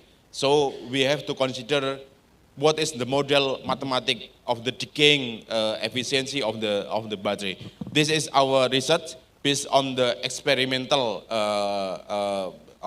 in maybe our college from ONS also, because in ONS they have lab for battery, and then in our university UGM we conduct the modeling, mathematical modeling, and then the mathematical modeling of the battery lifetime can be used in the optimization model.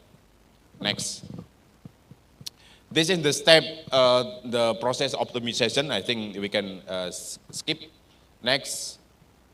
Yeah, this is the optimization base with fresh battery for maximum penetration in Lombok system. And then we can compare to the next slide.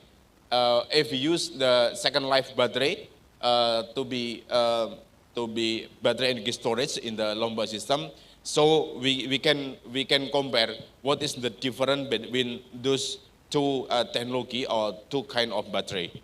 Next. Yeah, this is as the comparison of base optimization between fresh battery and a second life battery, which we can optimize the cost and then optimize the lifetime. This is, I think, next please.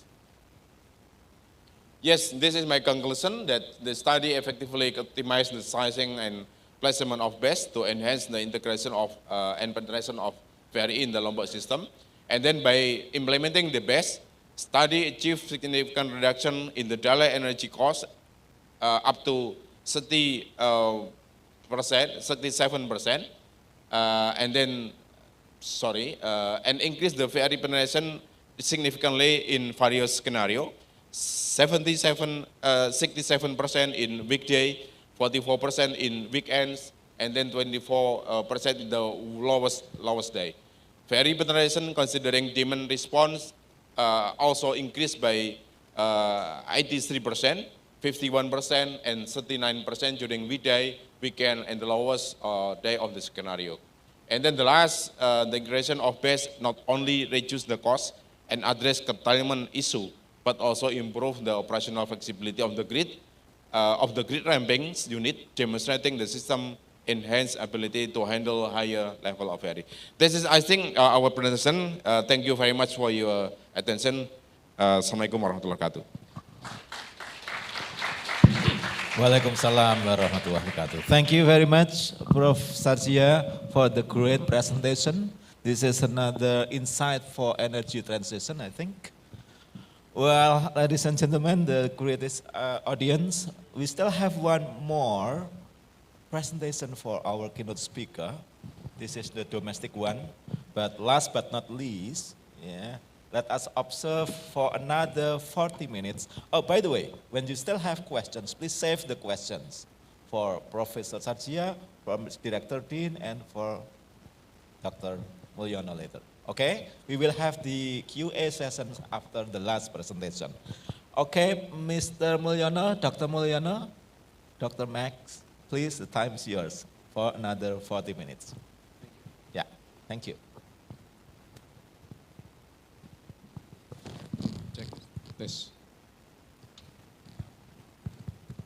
The set too slow, please.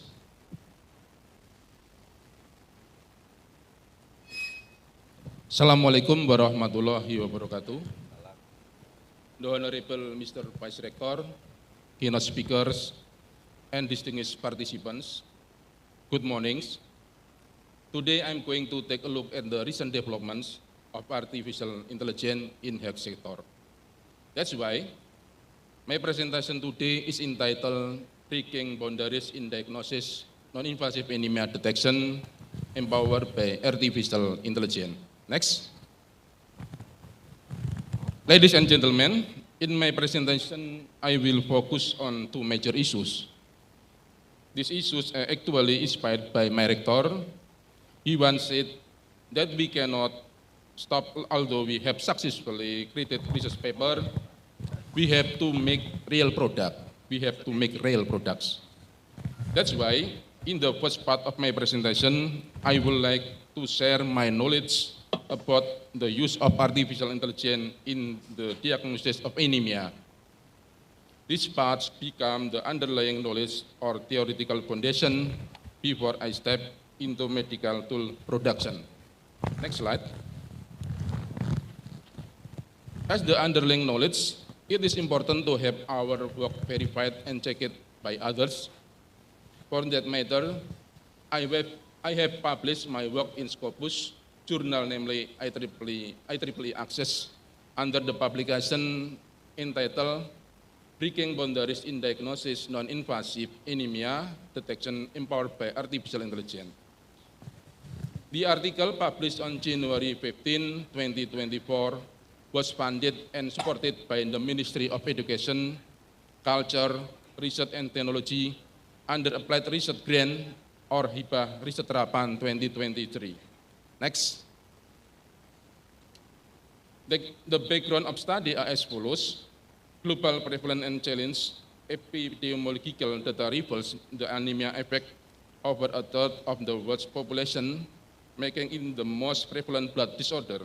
And in existing diagnosis methods, traditional anemia tests require invasive blood sampling, posing accessibility and cost issues, especially in resource-limited setting. Non-invasive alternatives are crucial due to potential distress caused by these methods. And opportunities in machine learning in medical diagnosis show promise for improving anemia detection by offering non-invasive, cost-effective, and reliable solutions, overcoming challenges of traditional methods. Next. Several related works that are relevant to my study are as follows. Machine learning for anemia detection, smartphone-based anemia screening, intelligent anemia detection using machine learning, and advanced techniques in anemia diagnosis. This research introduced novel strategies to address class disparities and combines traditional and machine learning approaches like SVM and MobileNet V2 to enhance anemia detection, accuracy, and efficiency, paving the way for more effective diagnosis methods. Next. The methodology used in this study is as follows. Next. 4 steps of methodology were used. They were data collection steps, image preprocessing step, model development, and model evaluation. The data collection step used were those of ISDV anemia dataset, which the images were preprocessed using several steps. In the first, data augmentation; second, imbalance data set handling; in third, data split; and fourth, training and testing the data set. For model development, the trend model used 3 schemes, namely SVM classification for scheme 1, MobileNet V2 for scheme 2, and MobileNet V2 with SVM classification for scheme 3. All of them were k-fold cross-validation. Lastly, the dataset then we trained and tested underwent model evaluation. Next. The ISDV anemia dataset usually consists of 211 eyes images from Indian and Italian patients captured using modified smartphone. It includes detailed segmentation of conjunctival regions, facilitating accurate analysis. Example image of the dataset used in this study. Reprocessed image obtained from the original image. Augmentation enhanced dataset dispersity, aiding model in learning from various image orientation and viewpoints. Next. In this slide, you can see the algorithm flowchart for each scheme. You can see that scheme 1 2, and 3 went into the image pre-processing and normalization steps. Especially in scheme 3, they were feature extraction process. Meanwhile, for the classification step, there were 2 subjects used for each scheme. They were anemia and normal patient. The classification included SVM classification for scheme 1, MobileNet V2 for scheme 2, and SVM with MobileNet V2 classification for scheme 3. Next. The result of study are as follows. Next. In this slide, you can see the experimental result for scheme 1. In scheme 1, the highest value for specificity was obtained, while for accuracy and sensitivity, it was not good. Next. This is still the result of scheme 1, or conjunctival image classification using the SVM algorithm. Visualization of the SVM algorithm process in conjunction with PCA to identify conjunctival image in scheme 1. The visualization of SVM with PCA displaying the dispersion of the data point from endemic and normal classes in 2-dimensional space. A clear separation between classes suggests the effectiveness of SVM in distinguishing between conjunctival images with and without sign of anemia. Next. Meanwhile, in this slide, you can see the result of scheme 2 or conjunctival image classification using the MobileNet V2 algorithm.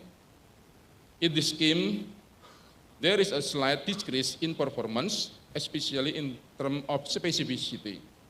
Next.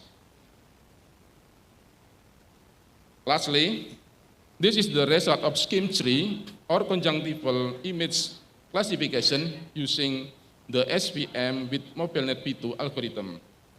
In this scheme 3, the performance increases for accuracy, sensitivity, and specificity. Next slide. This is still the result of scheme 3 or conjunctival image classification using the SVM with MobileNet V2 algorithm. Visualization of the SVM algorithm process in conjunction with PCA to identify conjunctival image in scheme 3. The PCA visualization of conjunctival image data following classification using the SVM with MobileNet V2 combination in scheme 3. The plot demonstrates how data point representing anemia and normal images are dispersed in a 2-dimensional space, indicating the model ability to discriminate between classes. Next. Ladies and gentlemen, I would like to raise briefly the evaluation result of each model performance. We can see that the result of evaluation is as follows. Based on the finding, result, and evaluation, scheme 3 SVM with MobileNet V2 model outperform the other schemes with the accuracy, sensitivity, and specificity metrics reached 93%, 91%, and 94% respectively. Scheme 3 excel in providing accurate classification results for anemia detection. Next. Distinguished participants, here is the conclusion of my study. Next. For the optical performance, the combination of MobileNet V2 with SVM stands out as the most effective approach for non-invasive anemia detection through conjunctive images, surpassing other methodologies in terms of accuracy and reliability. For the impressive metrics, SVM with MobileNet V2 achieves a remarkable accuracy of 93%, indicating its ability to precisely classify patients with high accuracy.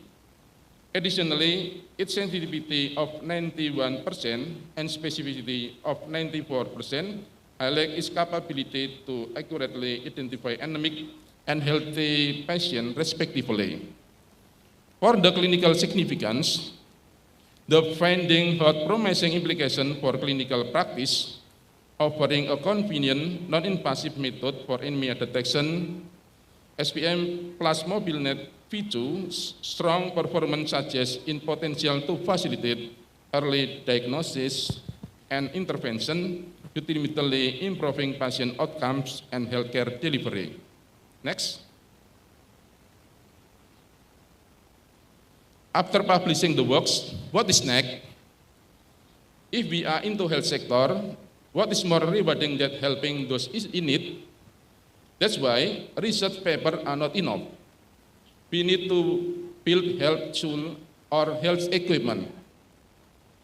One of the breakthroughs in medical science is non-invasive technology.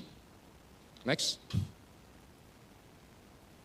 Non-invasive technology for blood tests itself has many opportunities, such as complete blood tests and blood chemistry tests.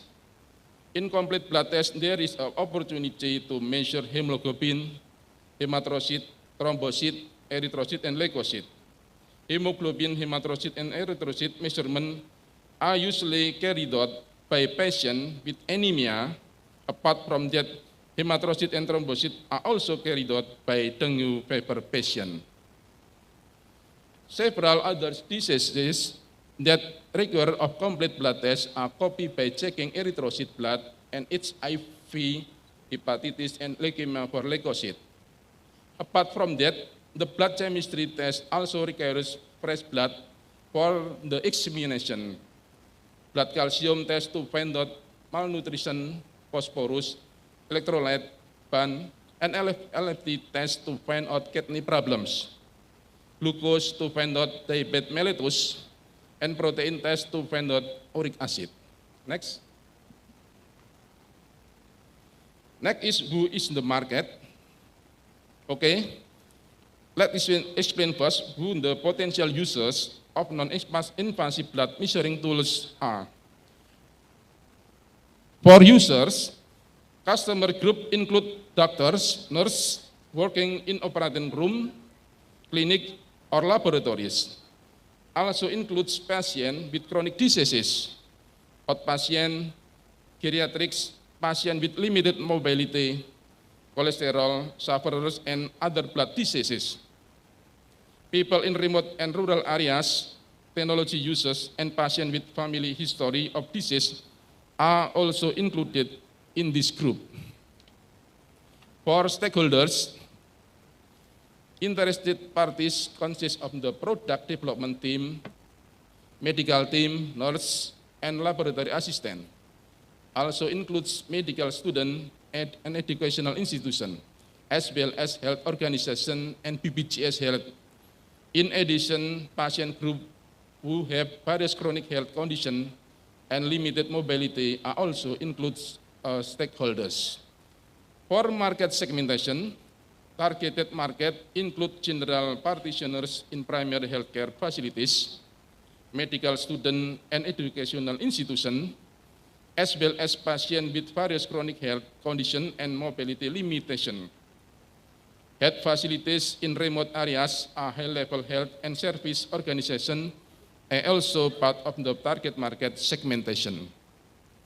From this, it is clear that the market potential will buy or use non-invasive blood component measuring devices.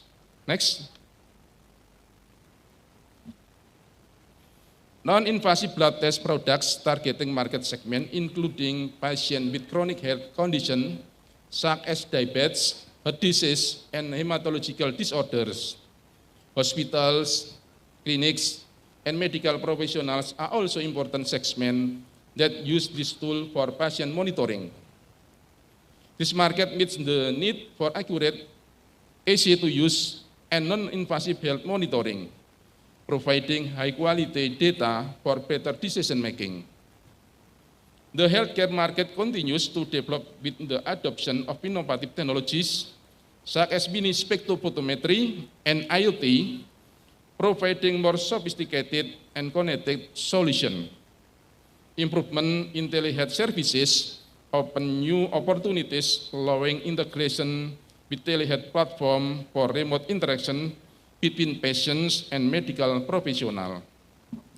Digital health data increasingly valuable, allowing more depth health analysis and supporting medical research and new drug development. Market competition is significant, with differentiation locating in the combination of mini spectrophotometry technology, increased measurement accuracy, and features such as alert system and telehealth services. Medical products are subject to strict regulation, complying with the quality and safety standards set forth by health regulation agency. The global market has potential, with this product able to adopted in various countries. For population, they require better health monitoring. Next. What about the estimated market size? The target region for this product is Indonesia, with a total of 27,659 health facilities and total of 159,977 general practitioners. The need for blood tests per facility is estimated at 10. And the total potential market for blood tests reaches 276,590. This means 10% market share to be achieved, with total potential market 276,590 blood tests.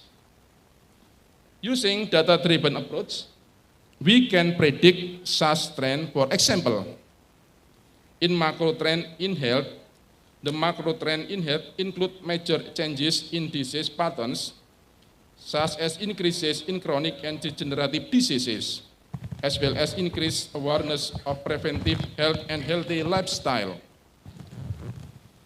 In the use of medical technology, we predict that the use of medical technology is becoming more widespread, with the adoption of innovative devices such as mini spectrophotometry and the Internet of Things that enable more accurate and real-time health monitoring. What about the degenerative diseases? Degenerative diseases such as diabetes, heart disease, and hematological disorder are becoming a major focus in health services due to their increasing prevalence with population aging. Current health regulation continue to evolve to ensure the safety and effectiveness of new medical products, including stringent quality standard and safety protocol from global health regulatory agency. In macro trend influencing the market include growth in healthcare services, adoption of increasingly sophisticated health technology, and increasing prevalence to degenerative diseases. Next. Competitor in the market consists of the traditional medical equipment manufacturer as concrete competitor and other advanced medical technology as indirect competitors. The performance of competitor can be judged by performance relative to price and quality, as well as the level of adoption of new technology. In the market, this product is positioned as advanced medical equipment with early disease detection capabilities and superior health monitoring solution. To win the market, the product offers unique value proposition such as early detection and pre-diagnosis analysis, technology integration in new disease groupings, partnership with healthcare facilities and educational institutions, and marketing campaign highlighting the benefit on the technology. The unique value proposition includes non-invasive technology, early detection of emerging diseases, data-driven pre-diagnosis analysis, improved health monitoring, and positioning as medical learning tool. Next. Why is worth in investing? This product is worth investing in because it has significant potential in a growing healthcare market that requires medical innovation. With the superior technology we offer, our solutions stand out in early disease detection. The impact on health is enormous because it improves health service through accurate early detection. Who is involved? The team involved consists of healthcare experts such as doctors and experienced data scientists, technology innovators, including dedicated medical engineers, as well as individuals with extensive experience in the healthcare industry and a commitment to improving healthcare. Next. We developed a tool based on non-invasive blood tests in CMT laboratory of Faculty of Engineering of UDINUS of Biomedical Engineering Study Program, in cooperation with the Faculty of Computer Science of UDINUS of Informatic Engineering Program. At the beginning of the research, our product was named Gluconop, Gluco Innovation, where Gluconop later developed into variety non-invasive complete blood test instrument. Next. We introduced this technology under the name mini spectrophotometry. The working principle is almost the same as spectrophotometry on the market. The light beam hits the diffusing glass and then split the monochromatic light into polychromatic light. One of the rays enters a narrow gap and is transmitted to the finger.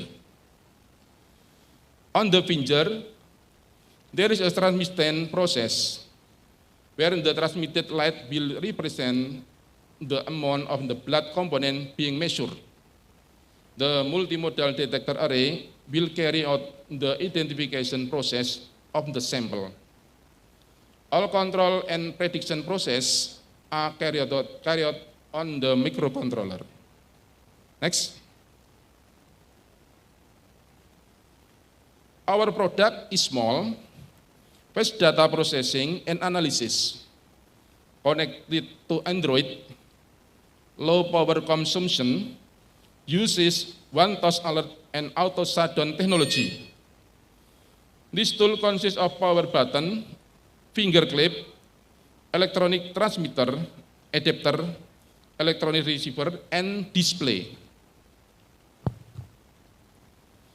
With this tool, it is hoped that it can provide patient comfort in carrying out a complete blood test. Patient can carry out independent blood tests to control their health. On the government side, the government will get data from using this tool in real time, making it easier to determine policy related to our country. Next.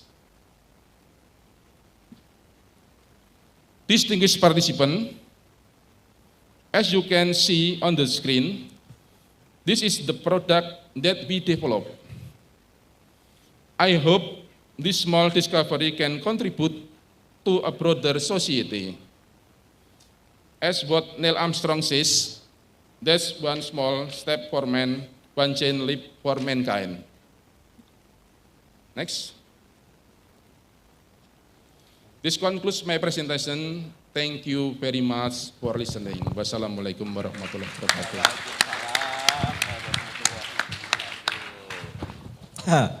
Thank you very much, Dr. Mulyono. Well, this is another SDG actually, Sustainable Development Goal. This is about health. I'm not mistaken, about good health and well-being, right? SDG 3 of the United States, or United Nations, yeah. Well, ladies and gentlemen, and the great audience, we still have more than half an hour for the QA actually. We are lucky because the speakers have been very generous. We still have more time to discuss everything. Well, we have been through the topics of energy transition. We're talking about the also solar energy generations, also talking about the sustainable energy transition also from Prof. Sarjia, and also the last talking about anemia detection Wow. Anemia detection by AI and anemia detection. Okay, we are opening for the first session. We are expecting 3 questions from you. Don't forget to mention your name, your institution, and your question directed to which speaker. Okay, we collecting first one for this gentleman in the middle. The other 2, please. In the middle. Okay, gentleman. One more. Gentleman in red, gentleman in brown, and the other one, please, from the right side. One more, please.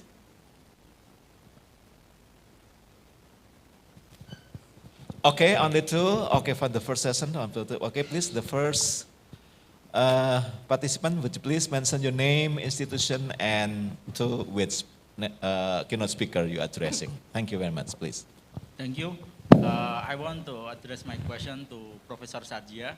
My name is Anggoro Yudo from Asia Pacific Fiber. I have a small question. What is the difference between subsidy and compensation? This is maybe just word, but I think it will have a legal consequences, the difference between compensation and subsidy. And is it is it official word from the PLN or government, or is it just the word that is chosen by Gajah Mada University? Thank you.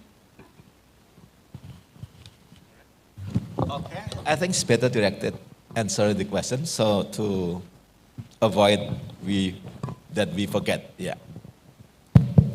Okay, thank you, Anggoro. Yeah,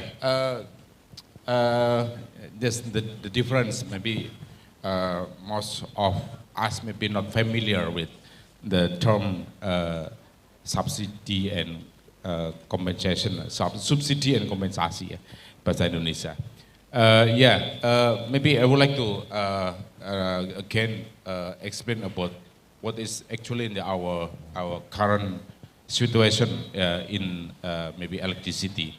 As I mentioned before, that actually in our existing maybe PLN customer, there are customers that actually maybe pay less than should be maybe what we call the PPP or biaya pokok penyediaan listrik because the social consideration, like maybe the customer that's maybe in 450 VA and some part of 900 volt ampere, that actually they just pay maybe 400 or 500 rupiah average, in average per kilowatt hour, while actually the total production cost or total cost for providing the electricity is now maybe around maybe 1,500,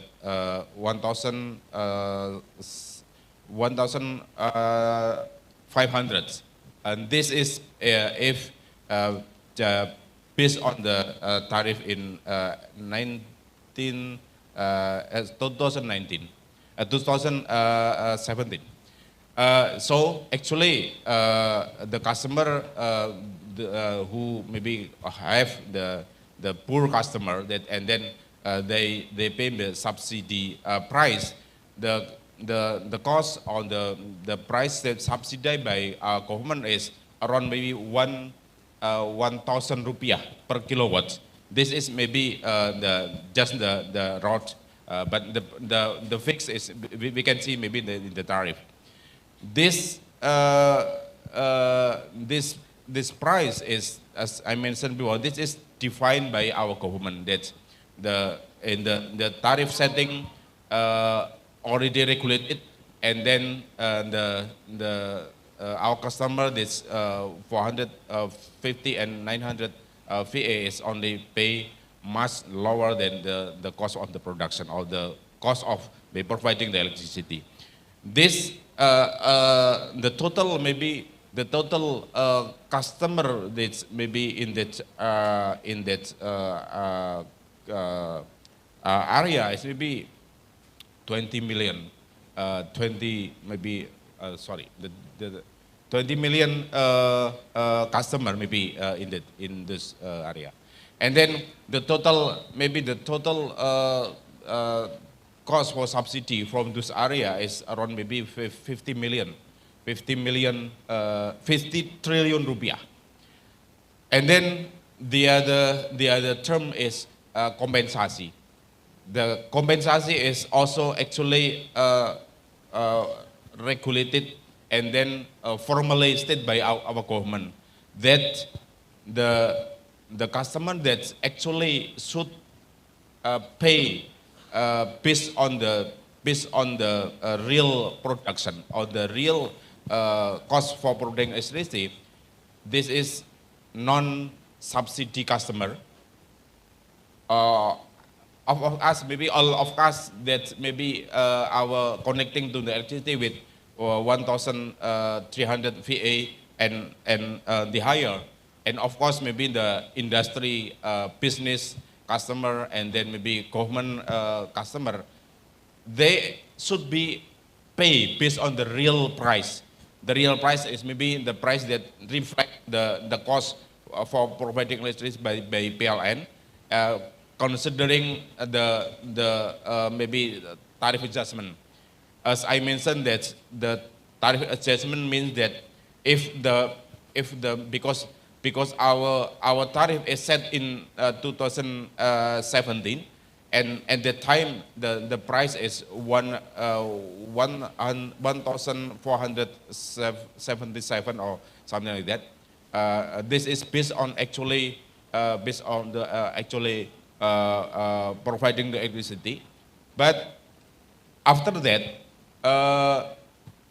we in our government said that the tariff adjustment cannot be applied, which means that if there are any fluctuation in the cost of generation, because most of the cost of maybe production is coming from fossil fuel, cost for providing the coal, gas, and then diesel price, and then from that year until now, actually the cost is increase and increase. This is only from the fuel. The other maybe exchange of the dollar is also increase and increase. So starting from that time, actually all of the burden, if is affected by tariff adjustment, is paid by our government. The pay that we call as the compensation. So if we pay in the real price, actually all of us, maybe all of us with, maybe as I mentioned, that is non-subsidy customer should pay much higher than that. This is, I think, Pak Anggoro, that this is term that is formally stated in our regulation. Kompensasi is for maybe poor or maybe what we call, but maybe the customer that says kartu prasejahtera or something like that. This is extremely maybe need to be subsidized, but the other side is non-subsidy customer that also we accept the compensation because the fluctuation cannot be implemented. This is, I think, Pak Anggoro. Thank you. Okay, thank you very much, Mr. Anggoro. Okay, did he answer your question? Yes? Okay, thank you very much, Prof. Sarjia. Okay, the second participant, please. Don't forget to mention your name and institution. Okay. Check. Good morning, everyone. Good morning, Professor, Doctor, and all of the researchers in this room. So my name is Bagus, and I used to work in this campus, but now I moved to a different campus in different city, but also still in the same university.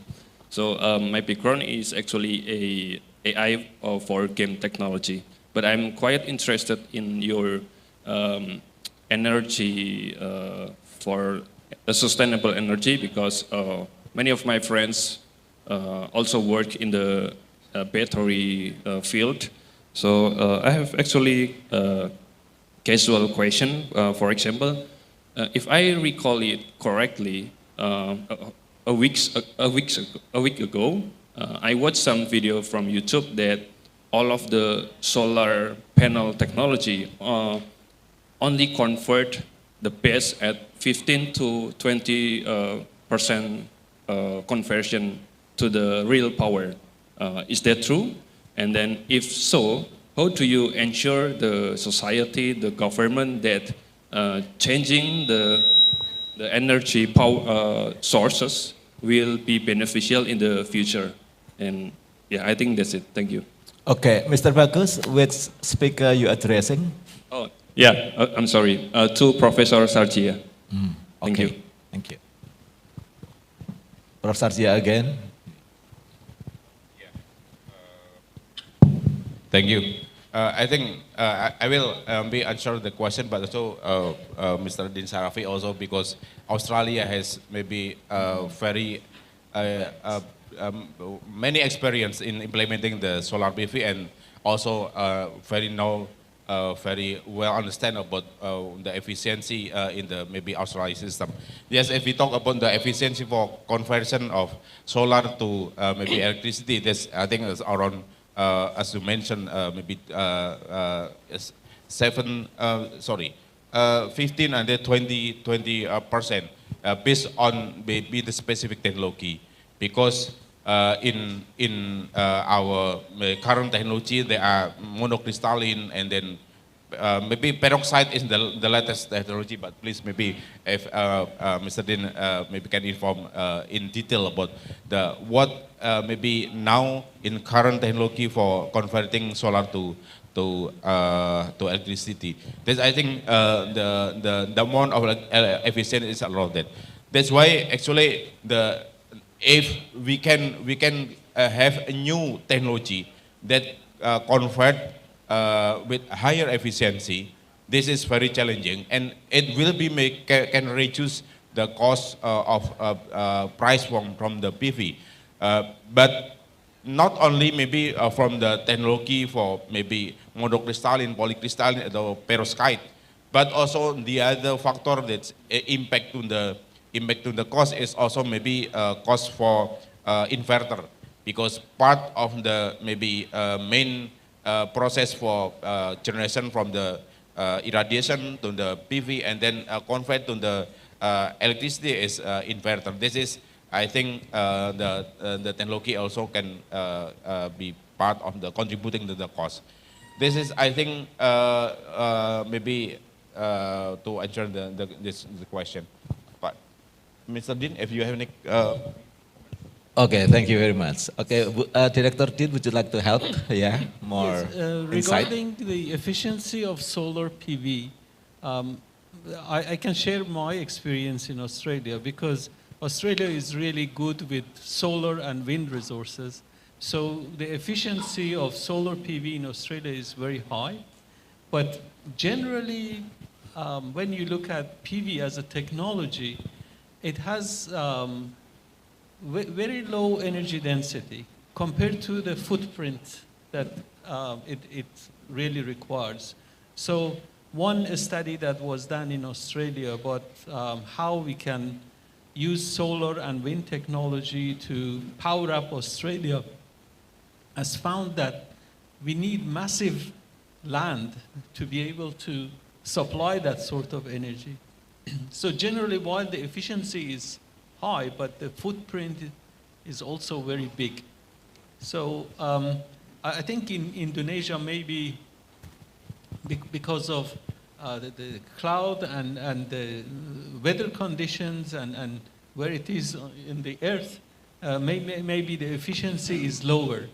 But we really, I mean, I have a solar PV on my home, and I see that the PV panels are about 6 kilowatt, and the inverter puts out 5 kilowatt in most hours of the day. So the efficiency is relatively high, but you know, it covers almost all the roof.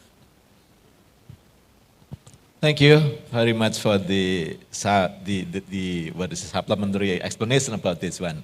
Okay, well, ladies and gentlemen, before we come into the second session, I'd like to ask question to on behalf of the audience. We are interested in the the energy market operating. You are expert in this as the director. Do you face difficulties of the energy market operating management in your country? Would you like to explain to us so we can learn something in the market operation management of the energy? Mr. Dian. Yeah, Thank you. With high levels of renewable energy, there are different sort of conditions for the market. So we have seen a lot of volatility in the market, depending on availability of variable renewable energy.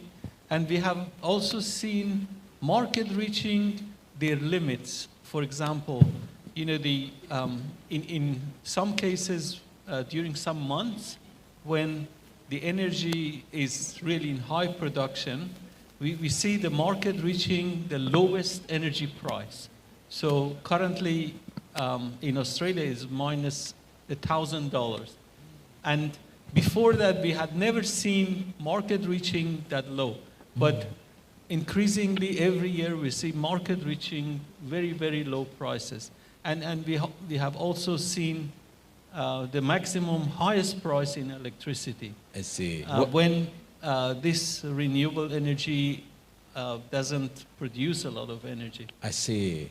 Do you have some solution, the basis of solution for this lower and the upper performance? There are different really solutions. Some are financial solutions because a lot of retailers don't like this price spikes. You know, it will be very hard for them to forecast such high prices or low prices and adjust to that. Therefore, they are mutually contracting with energy producers, so they are not exposed to these volatility in prices. I so see. that is one solution for retailers. I see. But you know, the markets have this sort of outcomes, maybe in provision of setting up those markets, but they didn't expect that, you know, we will reach those limits. So that is the questions that everybody is asking. Should we go for a new type of market that it is more towards high renewable penetration? I see. Thank you very much for the explanation. Well, at least we can compare the circumstances in Australia and also in our country. Yeah. I hope that you are all with us. Yeah. Okay, and Mr. Max, on behalf of the audience, we also need to ask question because the first session, no participants from the audience asked you question. I'd like to ask you questions about the simple thing, the system of the anemia detection in very simple explanation. Could you give some insights about this? Is very interesting because this is a new what? Okay, thank you. Yeah. Our research that I present in this today focus in non-invasive technologies. Non-invasive technologies. In first research focus to how to detection anemia using eye images, especially in conjunctival images. And the second research focus in how to monitoring hemoglobin or glucose using spectrophotometry. In the first research, how to detect anemia using eye image, we use machine learning. We collect data set from public data set, the anemia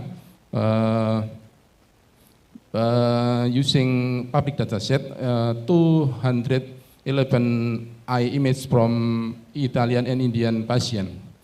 And the second research, we have developed a tool monitoring glucose and hemoglobin using spectrophotometry, same as spectrophotometry in market. we use machine learning to detect anemia and use linear regression to monitoring hemoglobin. Well, I think what the finding, this is something new, using AI for anemia detection. Well, this is something new. I think should be marketable, and the product should be where it produced in a mass production and can market for the benefit of our people in Indonesia. I think so. Indonesia or worldwide? Is it I think possible? in Indonesia. Indonesia first. Why? Because now smartphone is widespread in Indonesia. We use a smartphone to detect anemia and to monitoring hemoglobin or glucose. It's photophotometry connected to Android and IoT to monitoring glucose and hemoglobin. Okay, thank you very much, Dr. Bolyono. Well, dearest audience, we still have questions, right? As I promised you, now we are opening the second session with 3 participants. Okay, the first in the middle, far in the middle. Okay, the second one. Yeah, okay, we collecting first. The second one. Okay, the second in the middle, gentleman in blue. Okay, and the third one, please.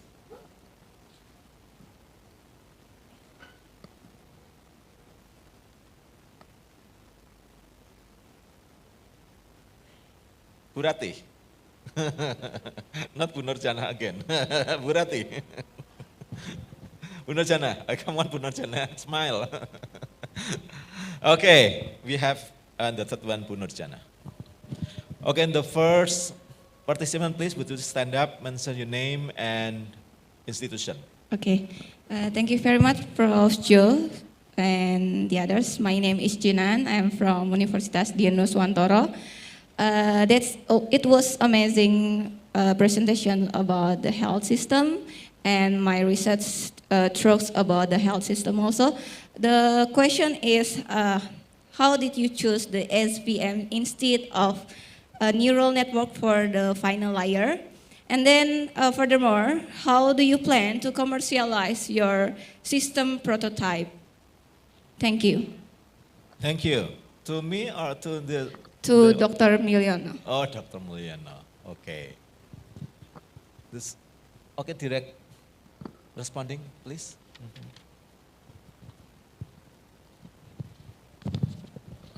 Thank you for the question. I think the potential market is very wide. Yeah. Like I say in the presentation, for users, customer group include doctors, nurses working in operating room, clinical laboratories, and etc. And for market segmentation, targeted market include general personnel in primary healthcare, facilities, medical student, educational institution, as well as patient with various chronic health and condition and mobility limitation. Health facilities in remote areas and high-level health service organization are also part of the target market segmentation. And about the SPM classification, I think it's very technical to say in this today. I think it's enough to my answer. Okay, Ms. Jinan. Okay, yeah, thank you very much. The second participant, please. Yeah, stand up, mention your name and institution and which speaker you addressing. Hello, good afternoon. My name is Alvin from the Facultas of Engineering, Electrical Engineering Program, class of 2023. The use of solar panels in Australia has reached very high levels, even approaching 100%. How do they deal with weather factors, location, and efforts to increase public awareness in using renewable energy? To which speaker? Prof. Director Dian. Yes, Dian Sarafi. Yeah, Dian Sarafi. Okay. please. Thank you. You get the point of the question? No, not No, about the factors of the weather, blah blah blah blah, and the awareness of the people about this threats or something. Awareness of people. What is the factor? The weather. What else? The factors sama location. Weathers. Location and efforts. Efforts.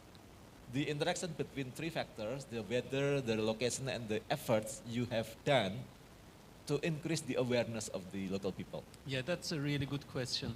So, because renewable energy is very weather dependent, it is very important for us to know how the weather is impacting the output of the energy.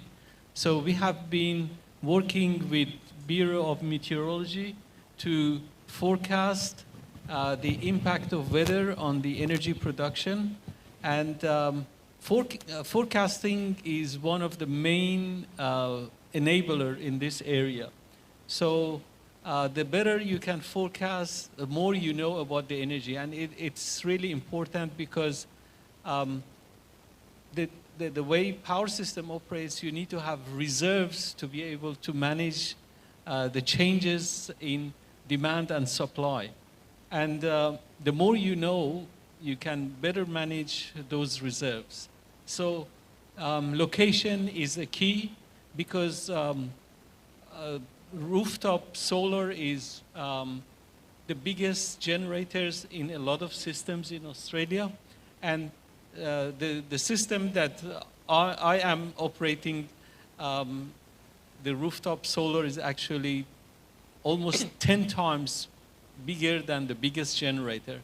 So it is in a relatively small location because where most of the population is, and the location, knowing about the location of the weather movements, for example, cloud movements, is a very critical part of our knowledge to manage the power system. So people's behavior really doesn't matter because people will not be required to do anything, but the location and the weather conditions have a big role to play in how well we manage the power system.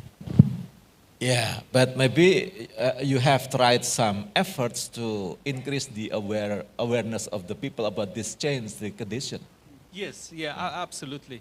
Mm-hmm. And information technology plays a big role in that. So we are developing machine learning application and using AI to be able to forecast these energy output of the weather-dependent energy-producing systems as better as possible. AI is the key to increase the awareness of people about this change of the interaction between three factors of the location, weathers, and the efforts by the government. So this is the government authority that you are, the administration that you are in charge of. Yes, so the state governments are the owner of the main owner of the company that manages the power and the market. I see. In Australia, yes. Is that clear? Mas? Yeah. Okay, thank you very much, Director Dean. Okay, we coming to the next participant, please. Which one, Ibu Ratih or Bu Nurjana? Please stand up, mention your name and institution. Yeah, I'm sorry, I'm again Pak Prof. Yeah, I'm Nurjana from Faculty of Health Science. Stand up, please. Okay, thank you for a very interesting presentation from all speakers. But now my question is to Pak Max, Dr. Mulyono, about anemia. Yes, it's our concern that most of adolescents in Indonesia have problem with anemia, and the problem of anemia is one of the cause of another problem, like when see being the mother is can be like problem for a child deliver, and then also for the problem of stunting that is our priority of our national priority in health. So I think the anemia, your tools to detect the anemia is also useful for the early detection. I think your user is not only the healthcare provider, but also the people in the community, because the early detection of the anemia is very important.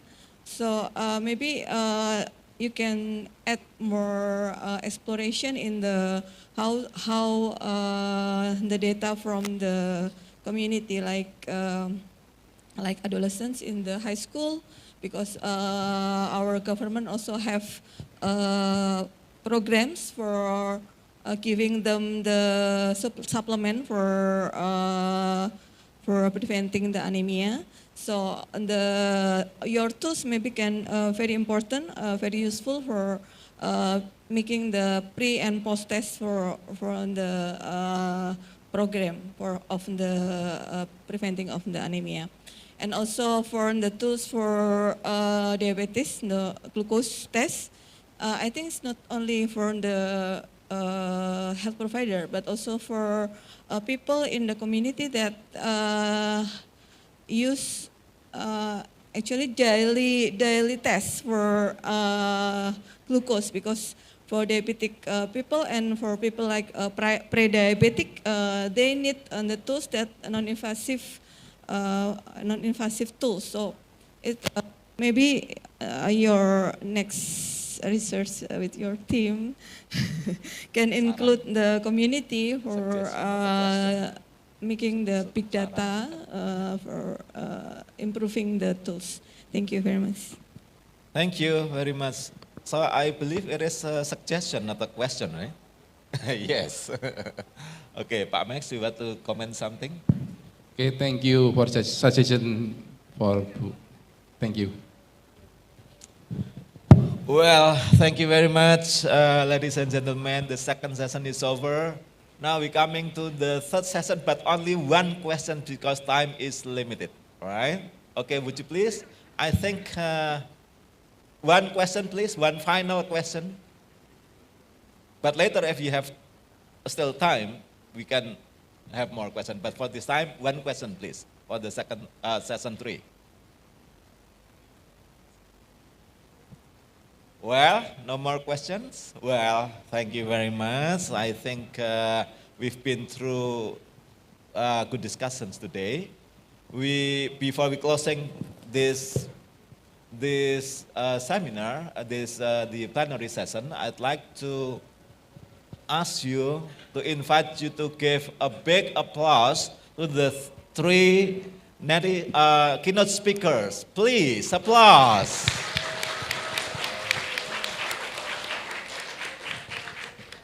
Well, distinguished audience and also keynote speakers, before we closing this session, I'd like to give some closing statement. We've been through discussions and also question and answer responses, and also some insights from the 3 keynote speakers. I think we've been through a very significant time for this discussion, for this iSemantic of 2024. We'd like to conclude that the topics today cover energy transition, AI and solar energy generation, and VRE, integration for sustainable energy transition, and also anemia detection and AI and anemia detection. Without our we actually cover 3 SDGs of the United Nations today. This is SDG 3, this is about good health and well-being. SDG 7, clean energy, 9, innovation and infrastructure, and 11, sustainable cities and communities. We're covering today, and in the end, we are going towards the better life today in this 2024 iSemantic, smart and emerging technology for better life.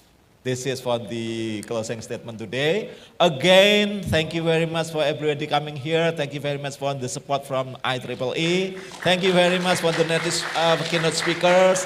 Big applause to the keynote speakers and also IEEE, please.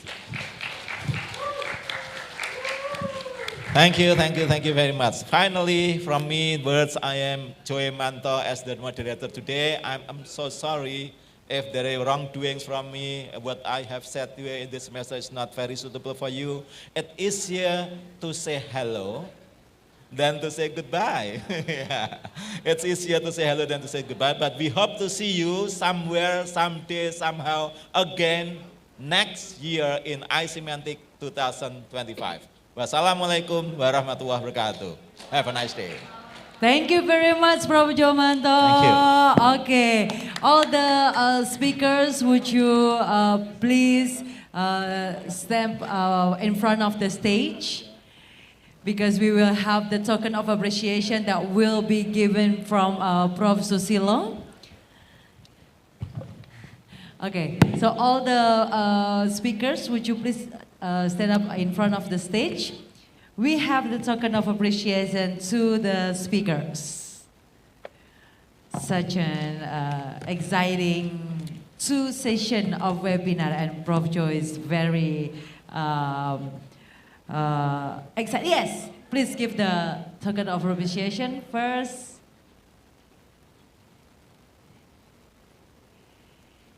Yes, okay, and the second one? It's the same thing, yeah. And the okay, we will take a picture first, and then the last one.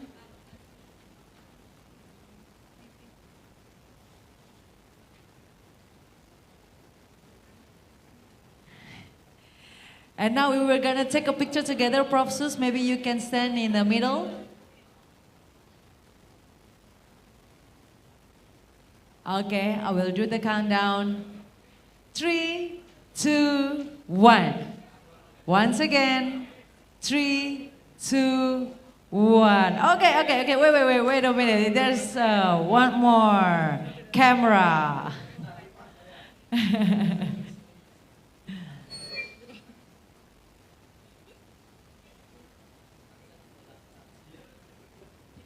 One, 2, 3. Okay, thank you very much. Silakan kembali duduk. Please remain. Please come back on seats. Okay. Ladies and gentlemen and all the participants, I think it's all we have for iSemantic 2024. Thank you very much for being here. Thank you very much for the participation. And I hope, just like Prof. Jomanto said, that we will meet again next year. So thank you. I'm Nessa Gozal signing off. Wassalamualaikum warahmatullahi wabarakatuh.